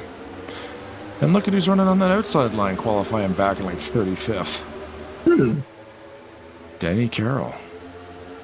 Amazing. Unfortunately, nobody behind him on that start. Randy Waugh was fell a little bit asleep on that. But we do know when these two get hooked up together, they work very, very well together. Chuck McClure decides to go to that high side. They know that high side's going to build up the momentum if you get the right amount of people there. Ulysses Sandoval down at the bottom. We haven't seen much of Ulysses tonight. Kind of running around in the back earlier on in the going. Like they always say, the cream rises to the top. Ulysses Sandoval's a really good little super speedway racer. He's going to get himself up there. See if he can't lead this lap. I'm not sure he's going to get it done with that high line forming up like this. Going to be close at the line. McClure made the right move at the right time there too. Everybody was still kind of coming up to speed there and to slide up in front of the 41. 3 lanes. Does McClure make a change here? I think these guys will make a lane change. U-Man was able to get out there and lead that lap, so that worked out pretty good for him. Got a top line foreman, Robert Breedlove, out there. Just kind of get it going. McCarskey came with him.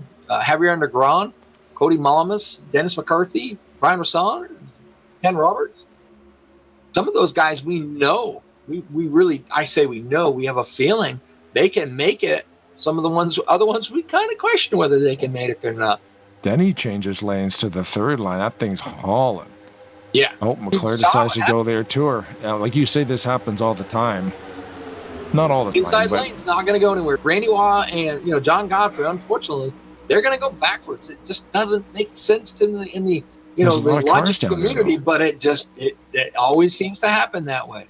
There's a lot of cars down there though. The inside line's strong right now. Oh yeah, they're nice and tight, running right together. You watch Bob the Biscuit Sliner's going to get right there. Oh no, who's that? Is that Paglia rolling? I was just gonna say. I switched over to a different camera angle. I just saw a Quaker State car barrel rolling down the back straightaway. Yellow flag is up, racing back. I was watching the action up front on that one right there. Mike Rush made a great move, but got pushed out of line there. Just focus on the 53. On the high side, he's got a big push from Nate Balzer. Is he going to beat it? Ulysses Sandoval to the line? Close. God, yes. That was close. It is the 889 of Cabana, got number 1. That was very, very close. And a tie for 3rd. 79 and the 029 both got a 0.07. That's crazy. I want to back that up and probably. See Sandoval lost control. Yikes. Of braking there. Yeah. That's uncharacteristic of him. Yielding to the pace car, but got a little bit out of control there. We're going to back this up and see the Quaker State car rolling down the back straightaway.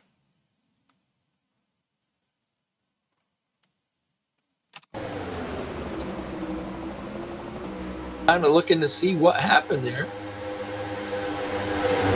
Focus on the 28. Looks like Shalinsky's behind him. Lamas is in front of him. Shalinsky's car got squirrely. What happened? That's weird. It almost looked like a keyboard thing, the way that car was kind of skating back and forth. Who was that? Sean Turner slid up into Shalinsky and then, oh man, he went right underneath him or right over top of him, depending on who you're looking at. Let's get a view from Turner's car on that one. That'll be a pretty neat looking camera angle, won't it? We'll have to do it in slow motion so we can get it.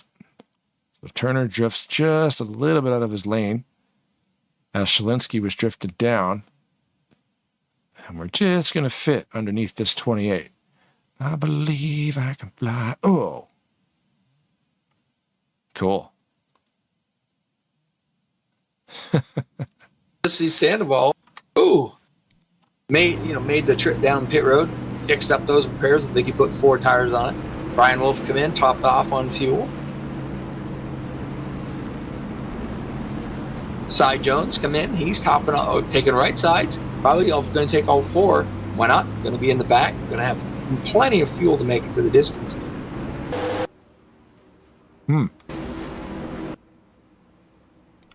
would you say happened there? In your expert opinion. About what? Sorry? The incident that caused the caution. It was, I mean, looking at it on the replay, it was kind of both. It was like Shalinsky was kind of coming down while Turner was coming up, and they just sort of got together. And then that shot them up into, unfortunately, Paglio was on the top of that and ended up getting the brunt of that. So it's just, you know, kind of just leaning on each other for space, right? We ought to bring Balzer up here. He's second currently. I think you want to bring him up, see if he wants to talk about where he's at. Sure.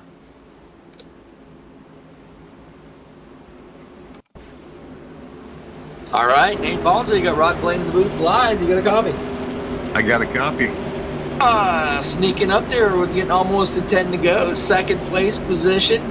They got the right people behind you. Think you can get this thing done? Yeah, we got some friends around this year. If we can stay out of trouble, that we'll get a good finish here, definitely. Exactly where I want to be. Enjoy running with Cabana and a couple of guys behind me.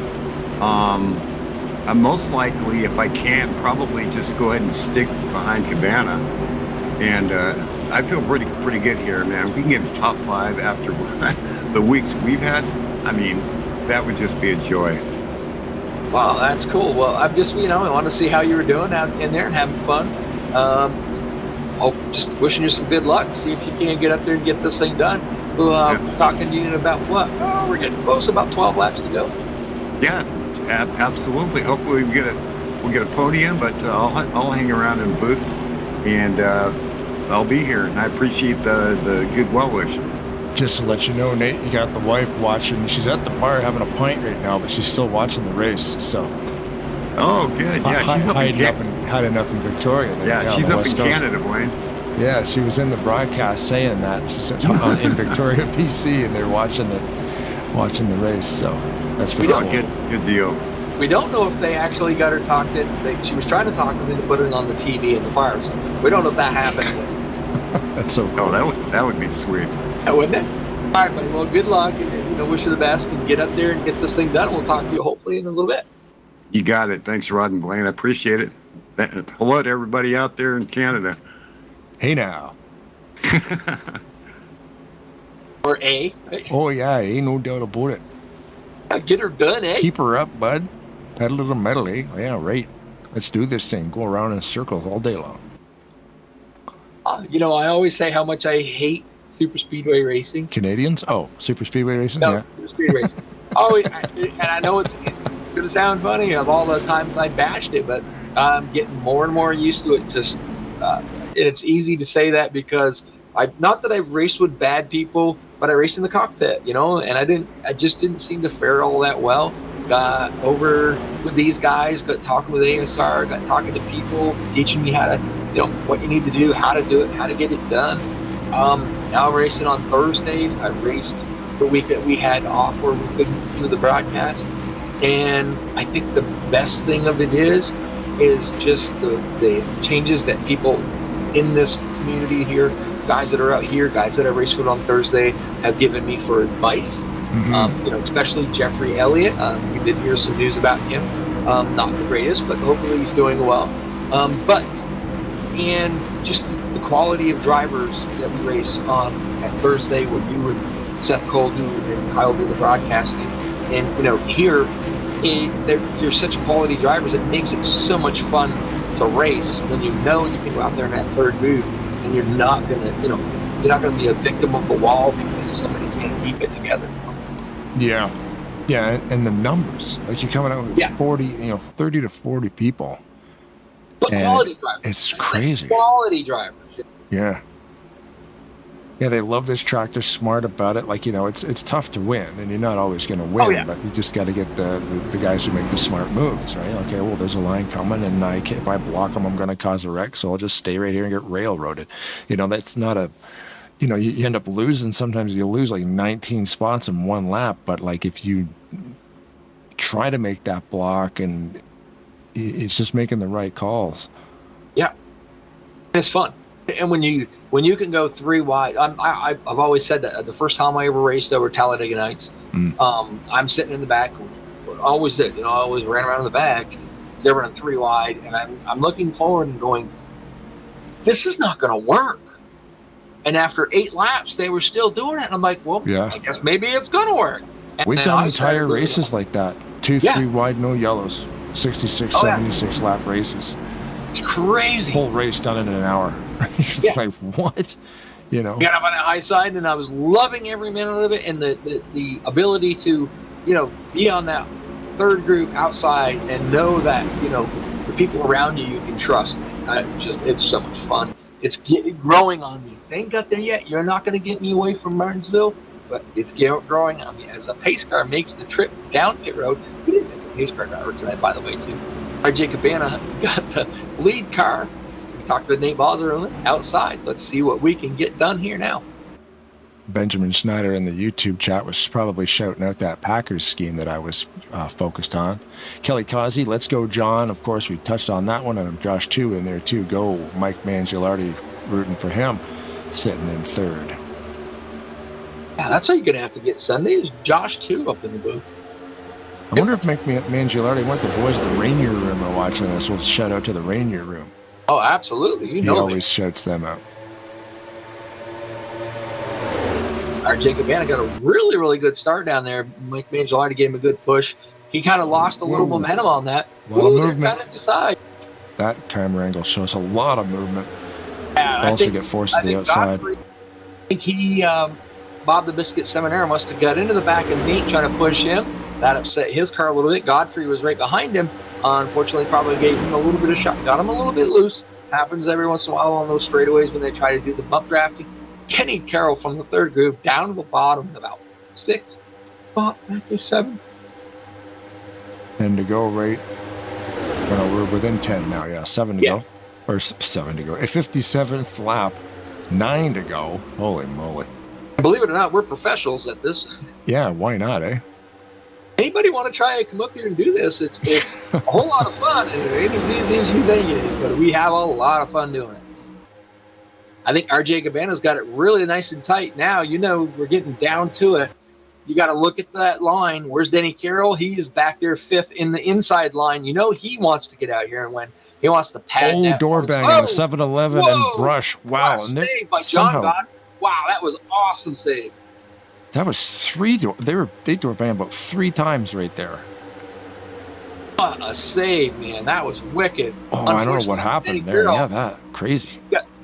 He lost out on that bottom line. He is trying to get some drafting help.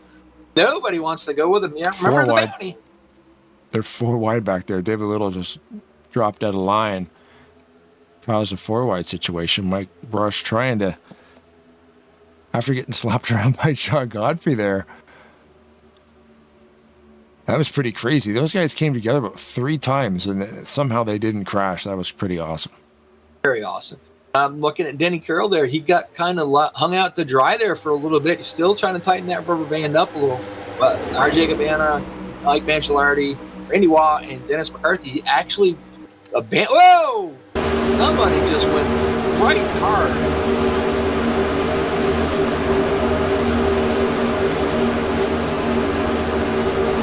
Crazy. Lots of door banging going on, but nobody's getting into an accident. It was Brian Rasson, I think, that just got sent or something. Just went. Was it Brian Rasson or was it Dave Little? I think kind of their cars look a little bit the same. A little bit, yeah.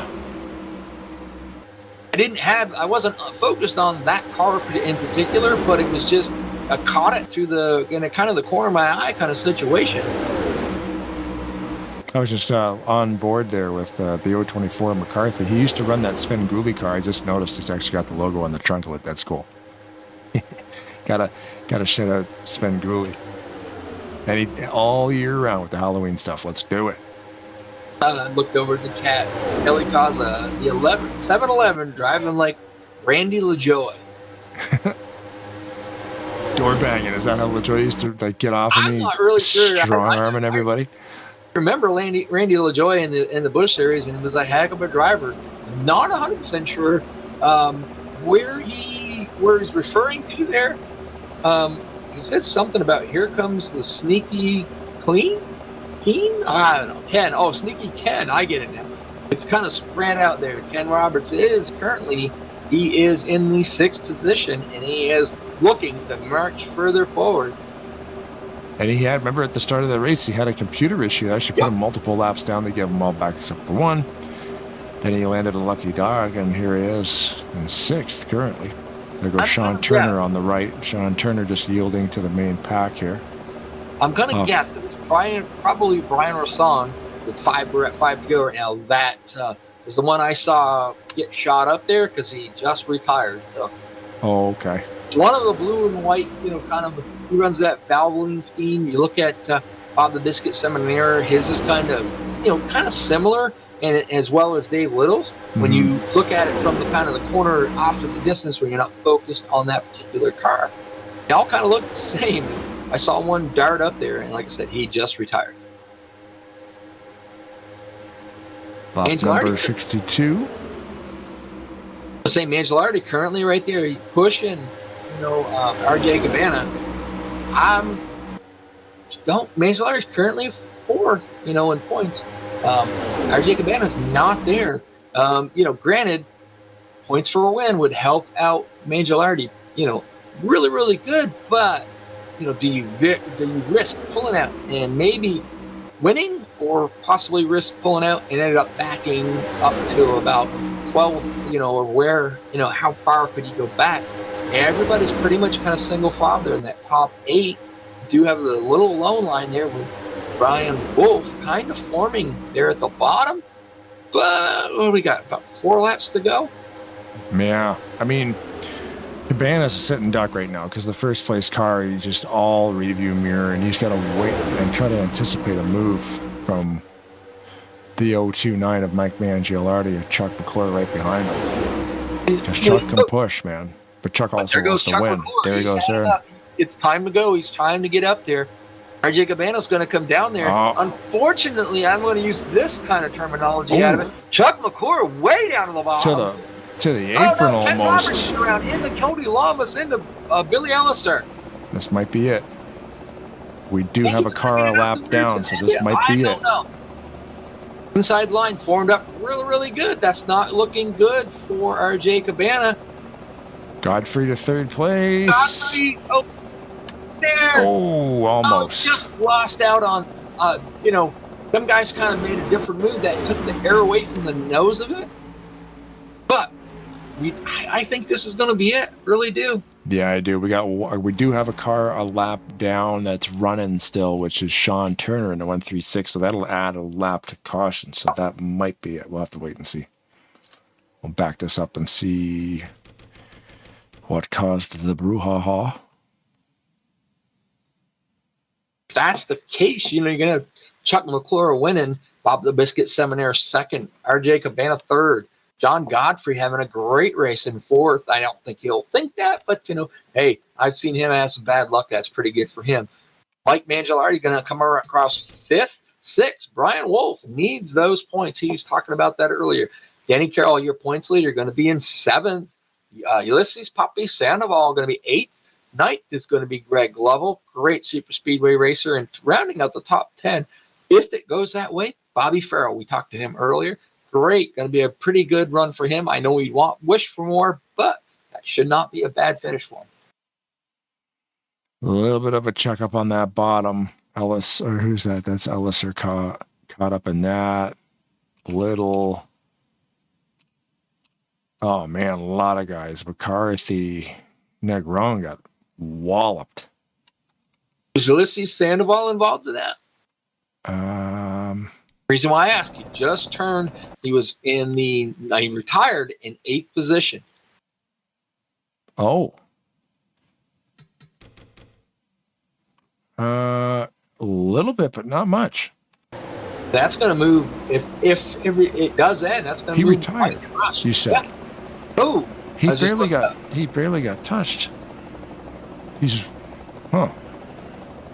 Yeah, no, Ulysses was in it, but not really. He just drove through it and got a little bit of a bump. That's interesting. 8th position, so That moves Ken Greg Roberts up. is on fire.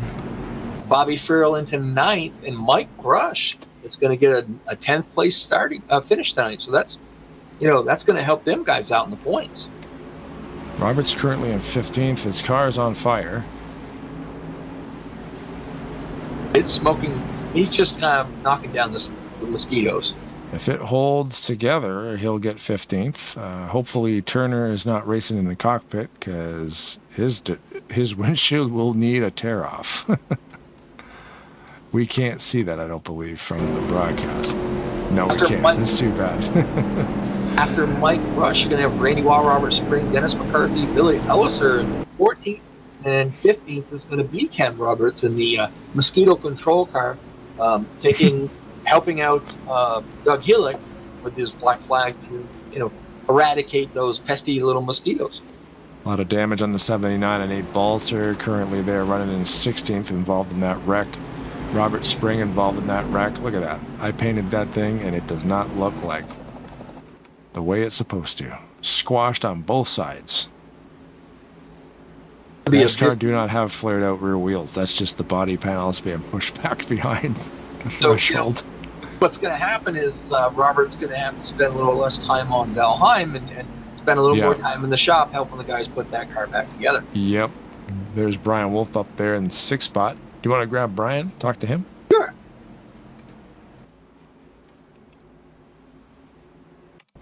Brian Wolf, you got Ron Quinn in the booth live. You got a copy?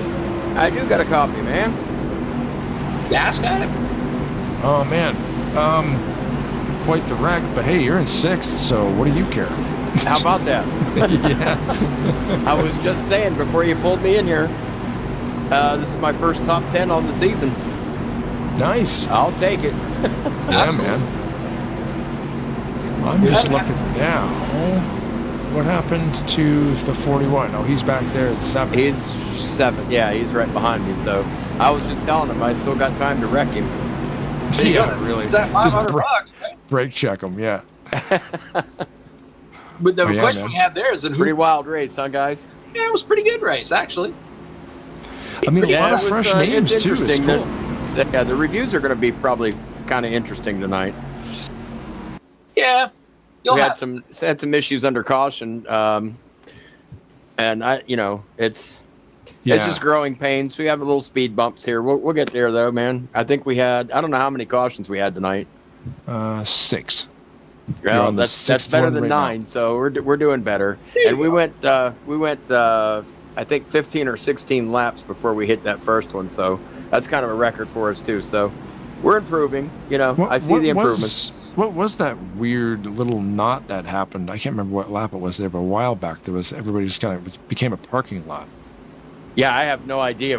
That's something we're gonna have to look at because I don't know if it was a glitch in the sim or on the server or what, but that was a mess there for a minute. Parking lot for a minute, basically. All I got. I'm sweating. All I got to do is get this thing across the line one more time. Yeah, man. Well, thanks for dropping in here, letting us do this thing. We'll focus on McClure and watch him do the burn down. And we'll definitely talk to you later. Yeah, thanks guys for having me. And just a reminder, let's plug that race June 10th, Wednesday. Come out and watch our Cup Series. Let's do it. The only thing that's going to suck, unless I'm not in a race reporter, but yeah. Thank you guys. I love racing with you guys on Wednesday, but yeah, well, I've had to sit in the booth. But good job. Good job tonight, bud. Thank you, guys. That's the only thing about doing broadcasting races where I race. Hey. Here we go. Chuck McClure is going to come through as your winner. Bob the Biscuit Seminaire second, and RJ Cabana third. That's going to be the three drivers that we're going to try to interview tonight. John Godfrey, he may not think so, but great 4th place position. Yeah. Mike Angelardi 5th. That's pretty cool. It's not super fun. With a few yellows. I mean, it's only 6, so it's not too bad. And like you say, McClure has no issue with it. Mike Mangialardi didn't make up a lot of points on Manicure, but did a few. Chuck McClure, but he's going to make him quite a bit more. Of course, McClure's back there in the 3rd as we went into the race. Ken Roberts, Chuck McClure, and Mangialardi were tied for third place. So that's going to probably move McClure. Maybe he might even go. Well, yeah, Greg Lovell's in 8th, so they were 3 points. I think you're probably going to see Chuck McClure move up into the 2nd position in points. Nice. Yeah, this thing's not over till it's over, man, and it's pretty awesome to see. Like, this will come down to race 10 for sure. We're not going to have anybody clinching anything. I don't believe. I mean, it could happen, but yeah. I mean, even then, though, you know, Denny again tonight with a 7th place finish. It's pretty cool. Well, I mean, he lost a few points to some of the guys, but still, you know, still right there finishing like he should. He's doing that. I think he'll be fine. He's just gotta keep his head down, keep focused, keep finishing these races. Got 3 more to do. Yeah, 2 more to do. So, you know, still got a decent lead. Just got to keep focused in the next 2 weeks and come out with that championship. Don't think McClure's going to have any tires left when it's done. Probably not. They're never going to, like you say, though, they're never going to use them again, so you might as well shred them. Absolutely. Although I was, now in modern day NASCAR, they get right out there and they burn them down. And I was always a very good tribute right there. I'd love to see that where he parks at the memorial for all the fallen drivers that have raced over here. That's pretty awesome. Oh, yes. That's what he's doing right now. Let's get an angle of that. But,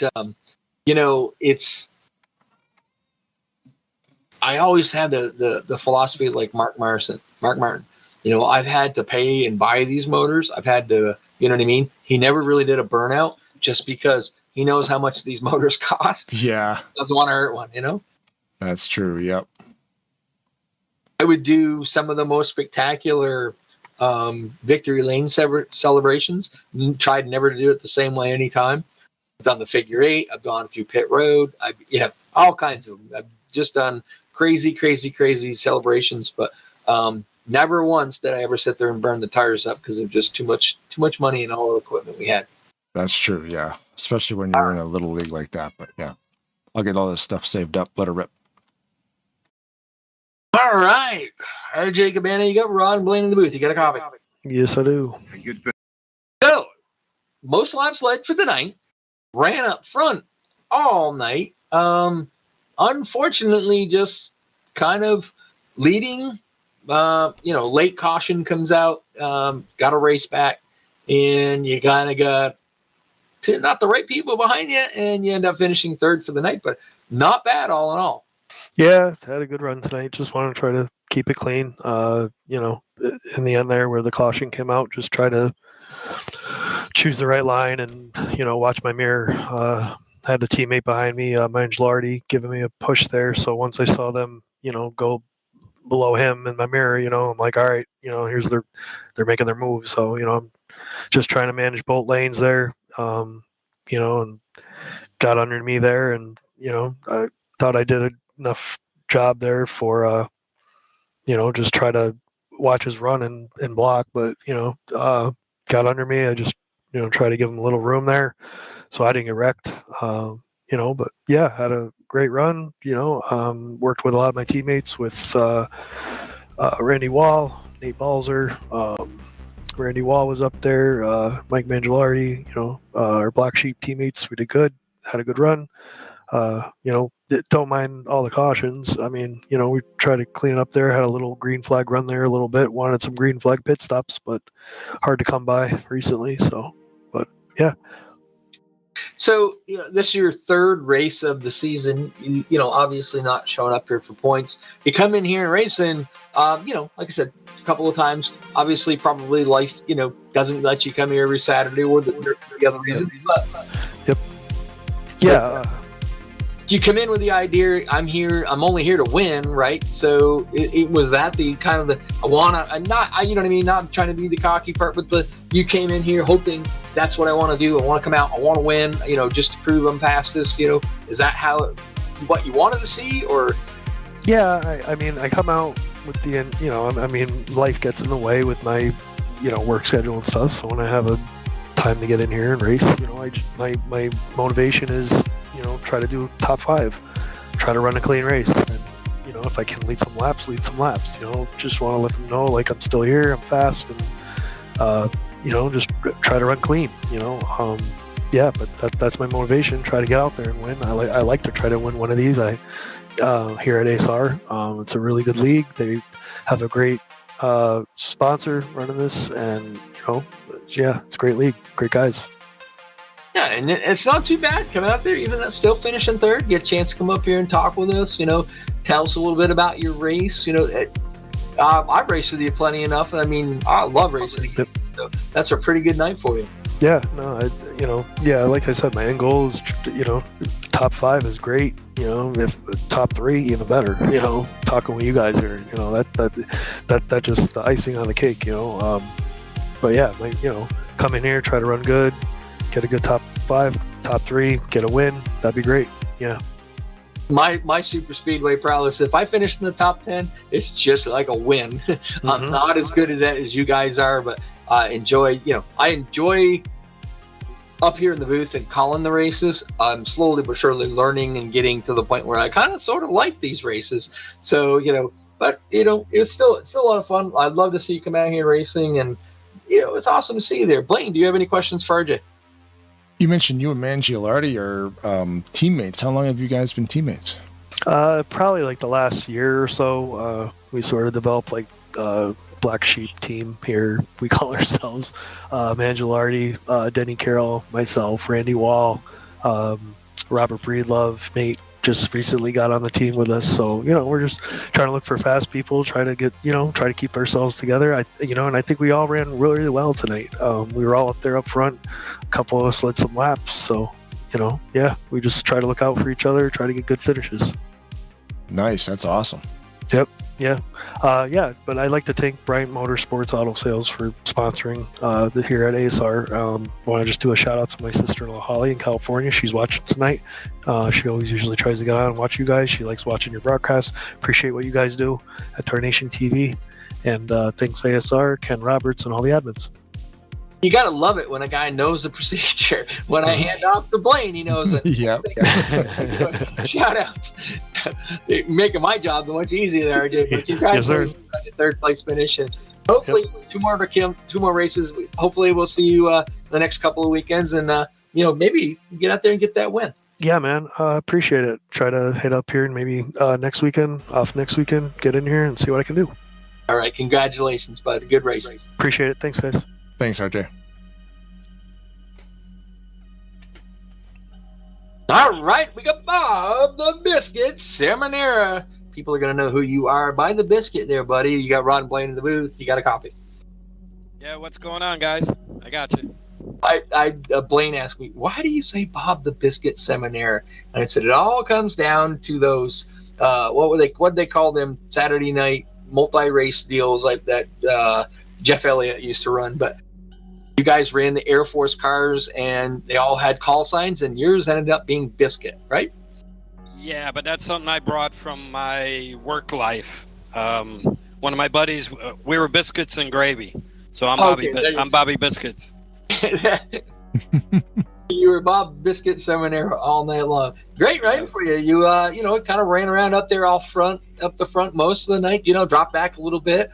You guys made a little bit of a move back there at the end and ended up finishing second. You know, not a bad night for you. Yeah, it was, you know, track position was important. So getting through there the one time, and then pretty much did pitch strategy and tried to stay up there in the top 10. And, you know, it all depends who you're running with and the lines and stuff. But yeah, we kept it close.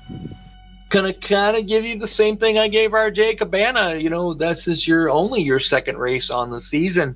Kind of trying to show up and maybe stink up the show a little bit. You know what I mean? Trying to come out here for the win. Was that the goal for the night, or just kind of you got people out there? You know, kind of your homeboys. You go out there and help out for the race.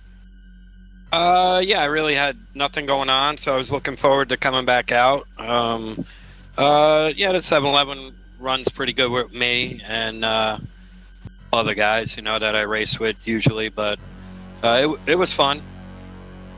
Just a Saturday night, grab a hold of the wheel and go out and have some fun and some super speedway racing kind of thing. Yeah, absolutely. Nothing wrong with that, my friend. Nothing wrong with that at all. Blaine, do you have any questions for Bob? Yeah, are you able to make the rest of these races? You've been pretty consistent here all year. Or all season, I guess. Yeah, There's only a couple left. I know. Well, we'll probably go just week to week. We'll see. If I come out, I will. If I have fun doing it. There you go. And by the way, I do like the paint scheme. It's kind of cool how you did that. Yeah, the 712. That's cool. Yeah. 712, 711, 712. Yeah, Bernie Mobs did that. So Bernie's paints. Oh, very, very cool. Yeah, I'm loyal to him. All right, bud. Well, we'll give you a chance to thank anybody you want to. The floor is yours. Yeah, well, I thank you guys, TARNATION TV, and you, Blaine, and Rod, and of course Bryant Motorsports puts up the money and all that, and Kenny and Brian Wolf and everybody else that helps out with this. It's fun, you know. Normally I'm over RTG on Thursday. That's the only night I race, so it's pretty cool getting out here and running with the guys. I like to apologize to Nate. I wasn't comfortable with the groove he was running, so I went underneath him there on that last restart. So it's just, what you got to do late in the race. But otherwise, yeah, it was pretty fun. Kept it clean. And yeah, I like to shout out to Q and Shadows on Fire, of course, and LC. And yeah, I'll try to get back here next week. Oh, that'd be awesome to see you come back here and maybe get steal a win from these guys. That'd be fun. Well, congrats to Chuck. That was, we had good positioning there, and that's just the way it fell. But yeah, I'll be going for it. Well, congratulations on your second place finish, and looking forward to hopefully seeing you here next week. So good job, bud. All right. Thank you, bud. Have a good week. Thanks, Bob. Congratulations. Thanks, Blaine. Have a good one. There he is. All right, the man that got her done, the guy that's won the championship on Thursday night the last 2 seasons, comes out tonight and shows these boys how to get it done. Chuck McClure, you got Rod and Blaine in the booth. You got a copy. How's it going, guys? You got the old gentleman Jack out there, out in Victory Lane. That's not an uncommon thing for you. You got, you got a pretty good super speedway prowess. Yeah, so far so good. I mean, a lot of it's luck, honestly, but yeah, I do okay. You say a lot of it's luck. You got to have the right people, the right friends around you, too. Right. I felt like I didn't have very many tonight toward the first half of the race. Nobody wanted to work with me, but the 48, though, he really helped me get up through there a couple times. Yeah, if it wasn't for him, I probably wouldn't be up here. Well, you come into the night tied for third place with Ken Roberts, yourself, and Mike Mangialardi. That's going to probably rough math. Obviously, it's an unofficial race. They're down there in the room right now, kind of reviewing everything. I don't think you got anything that you have to worry about. That should put you, I believe, second place in points, just behind Denny Carroll. 2 more races to go. I know you've got championship, abilities. Do you think you can get out there and beat Denny? Honestly, I think something bad's going to have to happen to him. He's pretty much whooped us all this year over here, and some of us had bad luck, but he didn't seem to have any. I thought, well, maybe he's way back there. Maybe he'll get caught in a wreck, and son of a gun if he wasn't right beside me there most of the night. But you got to convince them into giving some more bonus points for wins. This is your second win of the season. 2 more races. All you got to do, just go out and win the next 2, and hope Denny has just a little bit of bad luck. Yeah, that's easier said than done. Anywhere, especially here. It's nobody wants you to win. They all want to win themselves, so it's tough. Especially when you got the Thursday night champion, the last 2 season champion coming in here, stinking up the show. They're going to be thinking, what's this boy doing over here showing us how to get it done? Be kind of nice to, being crowned champion there last season at Thursday night, and then turn around and you can put on the mantle that, you also are the ASR Saturday night champion. Yeah, that's the goal. It's just going to run a part-time schedule, and then I won a race, and it put pretty up high in the points. I thought, well, I'll just stick it out and see what happens. But that 41's got us covered. I 2 races, the points, the system the way it is. I mathematically, you're still in it. Yeah. Like I said, I mean, as good as he is, I think something probably maybe bad's going to have to happen. It could, though. I mean, stranger things have happened. There you go. All right, Blaine, do you have any questions for Chuck? I mean, yeah, I mean, early in the race, I mean, it happens all the time, but like, you pushing McCarskey as well as you were and then you bail on him. The repetitiveness of running Talladega, you can just, it's funny. I don't know, I even know how to ask the question, but you guys have like this sixth sense of like when to hop lanes. I'm like, oh man, why would you do that? And then like 3 laps later, you're in first. Is that just practice, luck?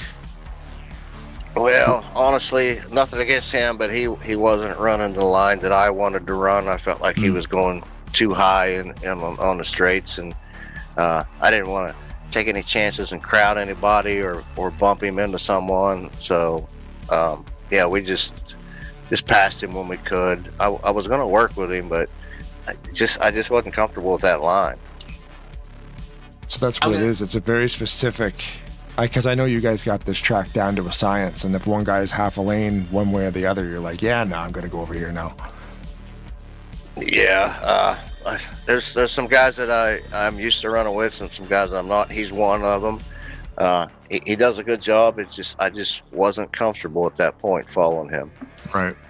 I think that's how we'd feel following me, because Well, me too. I'm always a little bit to the right, and then I know guys won't stay with me either. That's the same. I'm like, I'm not comfortable there, but you guys aren't comfortable over here, and it's like, it just, everybody, yeah, like you said, everybody runs a different line. So if you're not with the right people, you got to move it.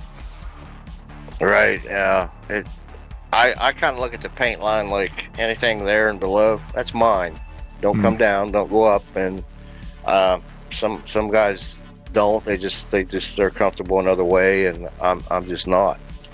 It's like you said, it's funny that you run it enough to where you want to be, and if somebody's just not running that kind of line that you want to run, because you obviously 2-time champion over there on Thursday, in the points here for the fight, we know you know how to do it, but you just know I need to be able to do this. You guys have got to stay, and a lot of it is too just staying in line, keeping in line, and generally pushing each other up towards the front. You get somebody that just doesn't work quite the way you want to. It's easy to just drop them and go to somebody you're more familiar with.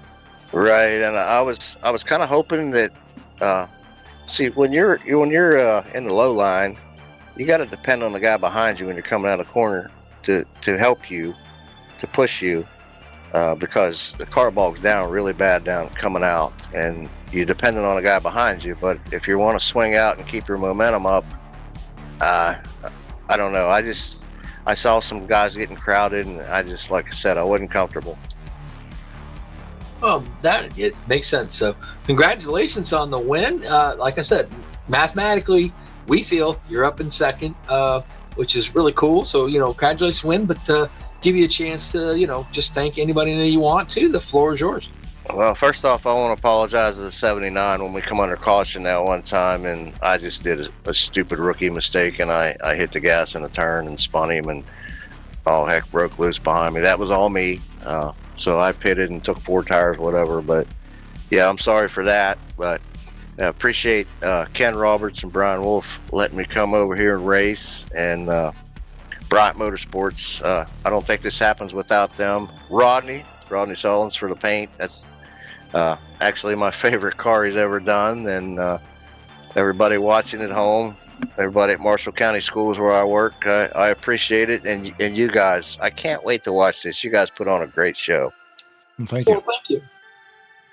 All right. Well, there you go. Congratulations on the win. 2 more races to chase this championship.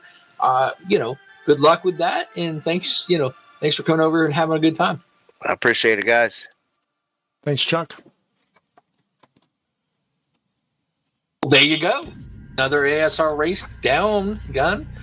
Chuck McClure, your winner. I tell you, that's moving them up into points. It's going to be interesting to see what they come up with. As he said, he got into a little bit of an incident there. hopefully, that doesn't hurt him.